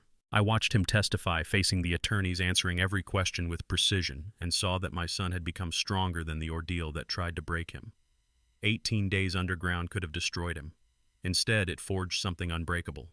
Afterward, in the hallway, I simply said, "You were incredibly brave in there." Julian nodded. I had a good example. The trial began in June 2024. 3 weeks at Boston Federal Courthouse, Judge Patricia Reeves presiding. She was in her 60s, a federal judge with stern competence and zero tolerance for courtroom theatrics. The prosecution presented Vivian's own insurance files, Dr. Ashford's testimony, forensic evidence from 12 victims, and the lapel pin recordings. Julian testified on day 7. I sat in the gallery watching him take the stand, raise his right hand, swear to tell the truth. Vivian sat 30 feet away at the defense table, showing no emotion as her former husband detailed her plans to murder him. I testified on day 9. "Mr. Calloway," the prosecutor said, "please tell the jury what the defendant said to you at Copley Hotel." I met Vivian's eyes across the courtroom. She said elderly people living alone sometimes have unexpected accidents, that Boston winters are very slippery. "Did you understand this as a threat?" "Yes, a threat to kill me if I continued investigating." The lapel pin recordings were played in court. The jury heard Vivian's voice threatening me, confessing to Julian about Morrison's murder, coordinating with Dr. Ashford about maintaining the underground chamber. 20 days of her own words condemning her. The defense argued entrapment, claimed the recordings were inadmissible, suggested Julian's testimony was trauma-induced delusion. But the evidence was overwhelming. 12 victim files, forensic proof, financial trails, Dr. Ashford's cooperation, the lapel pin's 20-day chronicle of threats and confessions. The jury deliberated 4 hours. Judge Reeves read the verdict on July 23rd. The jury finds the defendant guilty on all counts of murder, conspiracy, economic espionage, and fraud. I didn't feel triumph, just exhaustion. Justice delivered after 10 months of methodical building, cathartic closure to the investigation that had consumed my life since October. Sentencing came in August. Hot summer day, courthouse air conditioning struggling against the heat. The gallery was packed, families of the 12 victims, FBI agents, prosecutors, reporters. Julian sat beside me. Judge Reeves looked down at Vivian. Vivian Cross, you are sentenced to life imprisonment, plus 30 years on federal espionage charges, no possibility of parole. Dr. Ashford received 25 years for his cooperation. Marshals moved forward to lead Vivian away. She stood hands cuffed behind her back, orange prison jumpsuit replacing the designer clothes she'd worn through the trial. Before they took her, she turned back, looked directly at me. Not defiant, not hateful, just acknowledgement. She'd destroyed 12 lives over 9 years, and I was the one who finally stopped her. The one who never quit. The father who believed his son was worth saving when everyone else said to accept death and move on. She said nothing, just that look. Then the marshals led her away. Outside, August sunlight hit my face like a baptism. The courthouse steps were granite worn by decades of defendants and victims entering and leaving this building seeking justice. Julian stood beside me, neither of us speaking. The silence between us carried 10 months of trials, 18 days of captivity, 32 years of love. No words could improve it. Finally, quietly, I said, "It's over." Julian placed his hand on my shoulder. "No, it's finished. There's a difference." I understood. Over implied something interrupted. Finished meant complete. Done properly, thoroughly, with nothing left unresolved. We started walking down the courthouse steps. Sterling's voice called behind us, "Arthur, Julian." We turned. Sterling jogged down the steps, phone in hand, expression troubled. "We found something in Vivian's files," he said. "A name, someone who helped her fake identities and relocate between operations. The network's fixer. Documentation shows he facilitated identity changes for all 12 operations over 9 years. "Where is he?" I asked. "Unknown," but Arthur Sterling hesitated. "He's still active. The infrastructure that enabled Victoria Crane remains operational." Julian and I exchanged a glance. Vivian was convicted. Dr. Ashford imprisoned. The 12 victims had justice. The major players were finished. But somewhere out there, the fixer who'd helped Victoria Crane disappear and reappear across continents for 9 years was still working, still enabling the next predator. The question hung between us: was this our fight, or had we won the only victory that mattered? The first morning coffee tasted like hope. Julian sitting up in the rehab center bed, color returning to his face, and me finally believing my son would be okay. September. I'd declined Sterling's offer to help hunt the fixer. Julian and I both had. We'd gotten what mattered: Julian alive, Victoria convicted, justice served. Let the CIA handle the remaining infrastructure. We had our own rebuilding to do. I started visiting Julian's rehabilitation hospital every morning at 7 a.m. with 2 coffees. Boston Rehabilitation Hospital, 3rd floor, room 312. At first, we talked about physical therapy, progress, his weight returning, muscle strength, rebuilding, the raw marks on his wrists finally healing. But by the 3rd week, we started talking about things we'd never discussed before. "I should have listened when you warned me," Julian said one morning in late September. "About Vivian, about moving too fast. I was so sure I knew better." "You were in love," I said, "or thought you were. That's not a crime." "It almost got me killed." "But it didn't." I handed him his coffee. "You're here. You survived. That's what matters."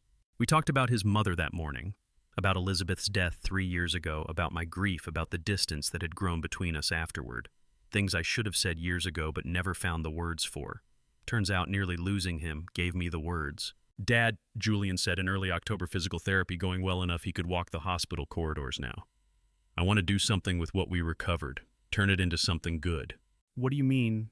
"The money, the assets they seized from Victoria's accounts. $60 million from 9 years of theft from 12 victims. He looked at me. "We could create a foundation. Help other families fight back when someone they love disappears under suspicious circumstances. Use AI, forensics, legal resources, investigative support. Everything you had to fight for, we could give it to people who need it." I stared at him. My son 4 weeks out of an underground chamber, already thinking about helping others. "That's exactly what we should do," I said. By November 1st, Sterling Justice Foundation opened in a Cambridge office. $60 million in seed funding, seized assets from Victoria Crane's 9 years of operations across 12 victims. Under the Justice for All Act and DOJ victim compensation provisions, federal courts approved the reallocation of forfeited assets directly to a victim support foundation, a rare ruling, but one Judge Reeves championed personally. Money stolen from innovators and executives now redirected to protect future victims, completing the circle. Simone Lancaster, 51, former federal prosecutor with 20 years of experience in economic crimes, became our legal director. Julian hired her after interviewing a dozen candidates. She understood immediately what we were trying to build. $60 million could help hundreds of families, Simone said at our first board meeting. This is extraordinary. Julian, still thinner than he'd been before the yacht, but stronger every day, explained the mission. It's not our money. It belonged to people like my dad families who fought back when everyone said to give up. We're just redirecting it to help others do the same. I watched him outline the foundation's structure, forensic partnerships, legal advocacy, family support services, and realized my son survived 18 days of captivity, not broken, but strengthened. He'd turned trauma into purpose, transformed his near death into a mission to save others.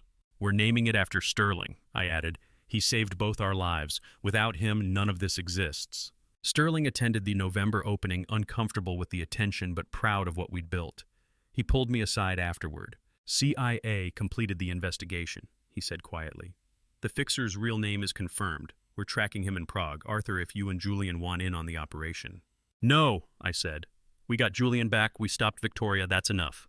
Julian joined us overhearing. Let the CIA do their job, he said. We have our own work now, helping future victims instead of chasing past ones. Sterling nodded slowly. That's wise. You've both earned the right to step back. Have we? I asked. Yes, Sterling said. You fought the fight that mattered, won the war worth winning. The rest is cleanup. We chose life over endless pursuit, chose building something good over hunting every thread of Victoria's network. Some might call that leaving justice incomplete. I called it wisdom. December came cold and clear. I visited Father Hale at St. Elizabeth's Church with a thank you letter and a check for $100,000 from the foundation. Arthur, Father Bernard Hale said, examining the check with his 68-year-old eyes widening. This is too generous. It's not generosity, it's gratitude. I gestured to the church's familiar pews. You were here when I had nothing but grief and questions. The foundation wants to ensure St. Elizabeth's keeps helping people like me. Father Hale set down the check, took my hand.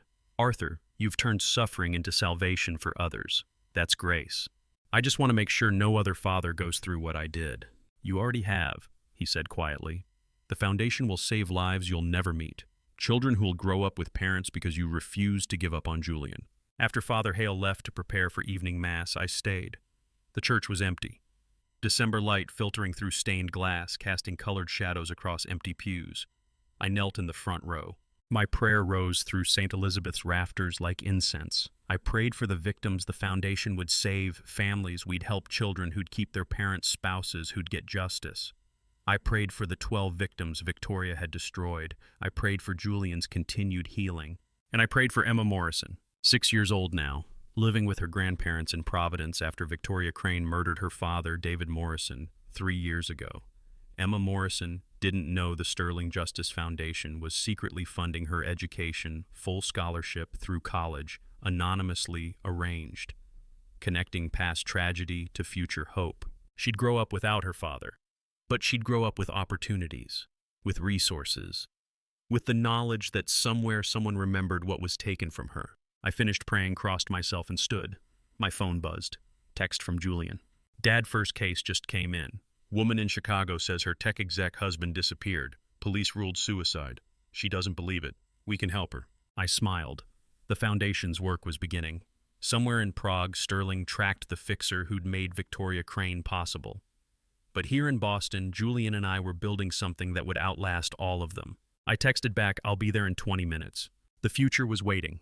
Julian arrived at 8 on Saturday morning with 2 coffees from our usual shop, and I knew without asking it would be the same order we'd shared every week since September, no words needed. I decided to step back from the foundation's daily operations. Julian would handle the Chicago case and all the cases that followed. I'd consult when needed, advise when asked, but the work was his now. He'd earned it. More than that, he needed it. Purpose was part of healing. His car pulled into my driveway precisely at 8. Same time every Saturday for 4 months now. I watched from the kitchen window as he got out 2 coffee cups balanced in one hand, walking with steady gait that showed complete recovery. No cane, no hesitation, perfect eyesight restored after 18 months of rehabilitation, physical and otherwise. He saw me at the door and smiled, brief, not elaborate. We'd never been demonstrative men. Your usual, he said, handing me the cup. Extra shot, no sugar. You didn't have to drive all the way. Dad, Julian cut me off gently. It's Saturday. This is what we do. What we do. A ritual we'd built over 4 months of healing. He'd come to my hospital room every morning in September with coffee. Now recovered, he came to my home every Saturday morning. Reversing roles. The son taking care of the father who'd saved him. We walked to the porch overlooking Boston Bay. December morning, cold but clear winter sunlight making the water sparkle like scattered diamonds. Sailboats dotted the horizon. Somewhere out there, people were going about their lives unaware that 13 months ago my son had been imprisoned underground and I'd been hunting a serial killer. We sat in the porch chairs I'd owned for 15 years. Comfortable silence settled between us, the kind only possible between people who've been through fire together. "Chicago case closed yesterday," Julian said after 5 minutes. "We got her the evidence she needed." "That's good. She deserved answers. Police are reopening it as homicide. Our forensic partnership found traces they missed." Julian sipped his coffee. "Simone thinks we'll have 3 more cases by New Year." I nodded. The foundation was working exactly as we'd hoped, helping families who couldn't help themselves, giving them resources I'd had to fight for every step of the way. We sat quiet for another 10 minutes, watched the sailboats, watched the bay sparkle. Didn't need to fill the silence with words. Never had been the talkative type, either of us. Then Julian simply placed his hand on my shoulder, the simplest gesture containing everything neither of us needed to say. Gratitude, love, recognition that we'd both survived something that should have destroyed us. "Thanks, Dad," he said quietly. I covered his hand with mine. "For what?" "You know for what." I did, but we didn't need to elaborate. The past year lived in that touch: 18 days underground, 20 days of investigation, 10 months of trial and recovery, 4 months of Saturday morning coffee. All of it compressed into one hand on one shoulder overlooking Boston Bay. My mind drifted to key moments. Julian at 17, standing in the courthouse gallery, watching one of my trials. Afterward, he'd said, "I want to change the world, Dad, not judge it." I'd thought he meant he didn't want to be a lawyer, but he'd meant something deeper. He wanted to build, not condemn, create, not prosecute. And he'd done that. Built a tech company worth $75 million before he was 32. Would have kept building if Victoria Crane hadn't targeted him. Now he was building again. Different kind of company. Same drive to change things. "You know what I remember," I said quietly. "You at 17 watching one of my trials." Julian smiled slightly. "I wanted to change things. Still do, I guess." "You are." I gestured toward the foundation's direction with my coffee cup. "The foundation, it's changing things every day. Saving families. Giving them what I had to fight for alone." "We're giving them what you taught me," Julian corrected. "Never give up. Never accept easy answers. Never stop believing someone you love is worth saving." I remembered 17-year-old Julian saying he wanted to change the world, and realized my son never stopped wanting that. He just learned the hard way how the world changes people first. Victoria Crane had tried to break him. Instead, she'd forged something stronger. Other moments flickered through my mind. Father Bernard Hale in the empty church offering guidance when I had only grief and questions. Sterling Webb at the harbor bar with the FBI proposal, the beginning of everything. The lapel pin moment at Julian's funeral embracing Vivian while she whispered her confession. And I knew in that first second what I would do. Never wavered. Every choice leading to this Saturday morning. This coffee. This silence. This hand on my shoulder. "There are things greed cannot touch, Julian," I said. "I learned that this year." "What things?" I watched Boston Bay sparkle like scattered diamonds in December sunlight. Victoria Crane had spent 9 years collecting actual diamonds, $200 million stolen, 12 victims destroyed, elaborate schemes spanning continents. All that planning, all that intelligence, all that ruthless efficiency. And one father's love stopped it. "This," I said, "you and me Saturday mornings, fatherly love, I never lost what mattered most." Julian's hand tightened on my shoulder. I thought about the Sterling Justice Foundation. We'd created it to help future victims, to honor Sterling Webb, to redirect Victoria's stolen money towards something good. But I realized now it had done something else, saved us. Given Arthur and Julian Calloway shared purpose from the ashes of betrayal. Transformed our trauma into a reason to heal together. The foundation wasn't just about helping others. It was about proving that love could build something lasting from what hate tried to destroy. Julian's phone buzzed in his pocket. He glanced at it, another case incoming probably. Another family needing help. He looked at the screen, then deliberately set the phone aside on the porch table. "Later," he said. "Right now I'm exactly where I need to be." I nodded. The work would always be there. Cases would arrive. Families would need help. The foundation would grow. Sterling would eventually catch Victoria's fixer in Prague. Life would continue with all its urgent demands. But these Saturday mornings, father and son, coffee and silence bay and sunlight, these were what we fought for. What I'd spent 20 days investigating, 10 months pursuing justice, and 18 months rebuilding to protect. I watched Boston Bay sparkle in winter sunlight, Julian's hand resting on my shoulder, and thought, fatherly love is something greed cannot touch. I never lost what mattered most. We sat together watching the water, and everything was exactly as it should be. And to you listening to my story, remember this. When someone you love is in danger, the whole world may tell you to accept the unacceptable. But a father's love knows what truth feels like. I made mistakes along the way. I trusted too easily when Julian first introduced Vivian. I missed warning signs because I wanted my son to be happy. Don't make my mistake of ignoring your instincts when something feels wrong. If I could go back, I would have investigated her background the moment she entered our lives. But I learned that it's never too late to fight for the people you love. Family betrayal cuts deeper than any other wound. When the person threatening your family wears a wedding ring and sits at your dinner table, the betrayal feels impossible to accept. But here's what I learned: love is stronger than any scheme greed can design. This wasn't about revenge in the traditional sense, it was about refusing to let evil win. I believe God gave me the strength to keep searching when everyone else had given up, and He put Sterling in my path at exactly the right moment. That lapel pin recording became the evidence we needed. Even facing the worst family betrayal, justice is possible when you never stop fighting. True revenge against evil is simply protecting those you love. If this story moved you, please leave a comment below. Tell me what you would have done in my position. Share this with someone who needs to hear that fighting for family is never wrong. And if you want more stories about never giving up on the people you love, please subscribe to Dad's Silent Revenge. Your support means everything to this community. Thank you for staying until the very end. Your time means the world to me. One final note: while this story contains fictionalized elements for storytelling and reflection, the core truth remains: love, persistence, and faith can overcome even the most elaborate deception. God bless you.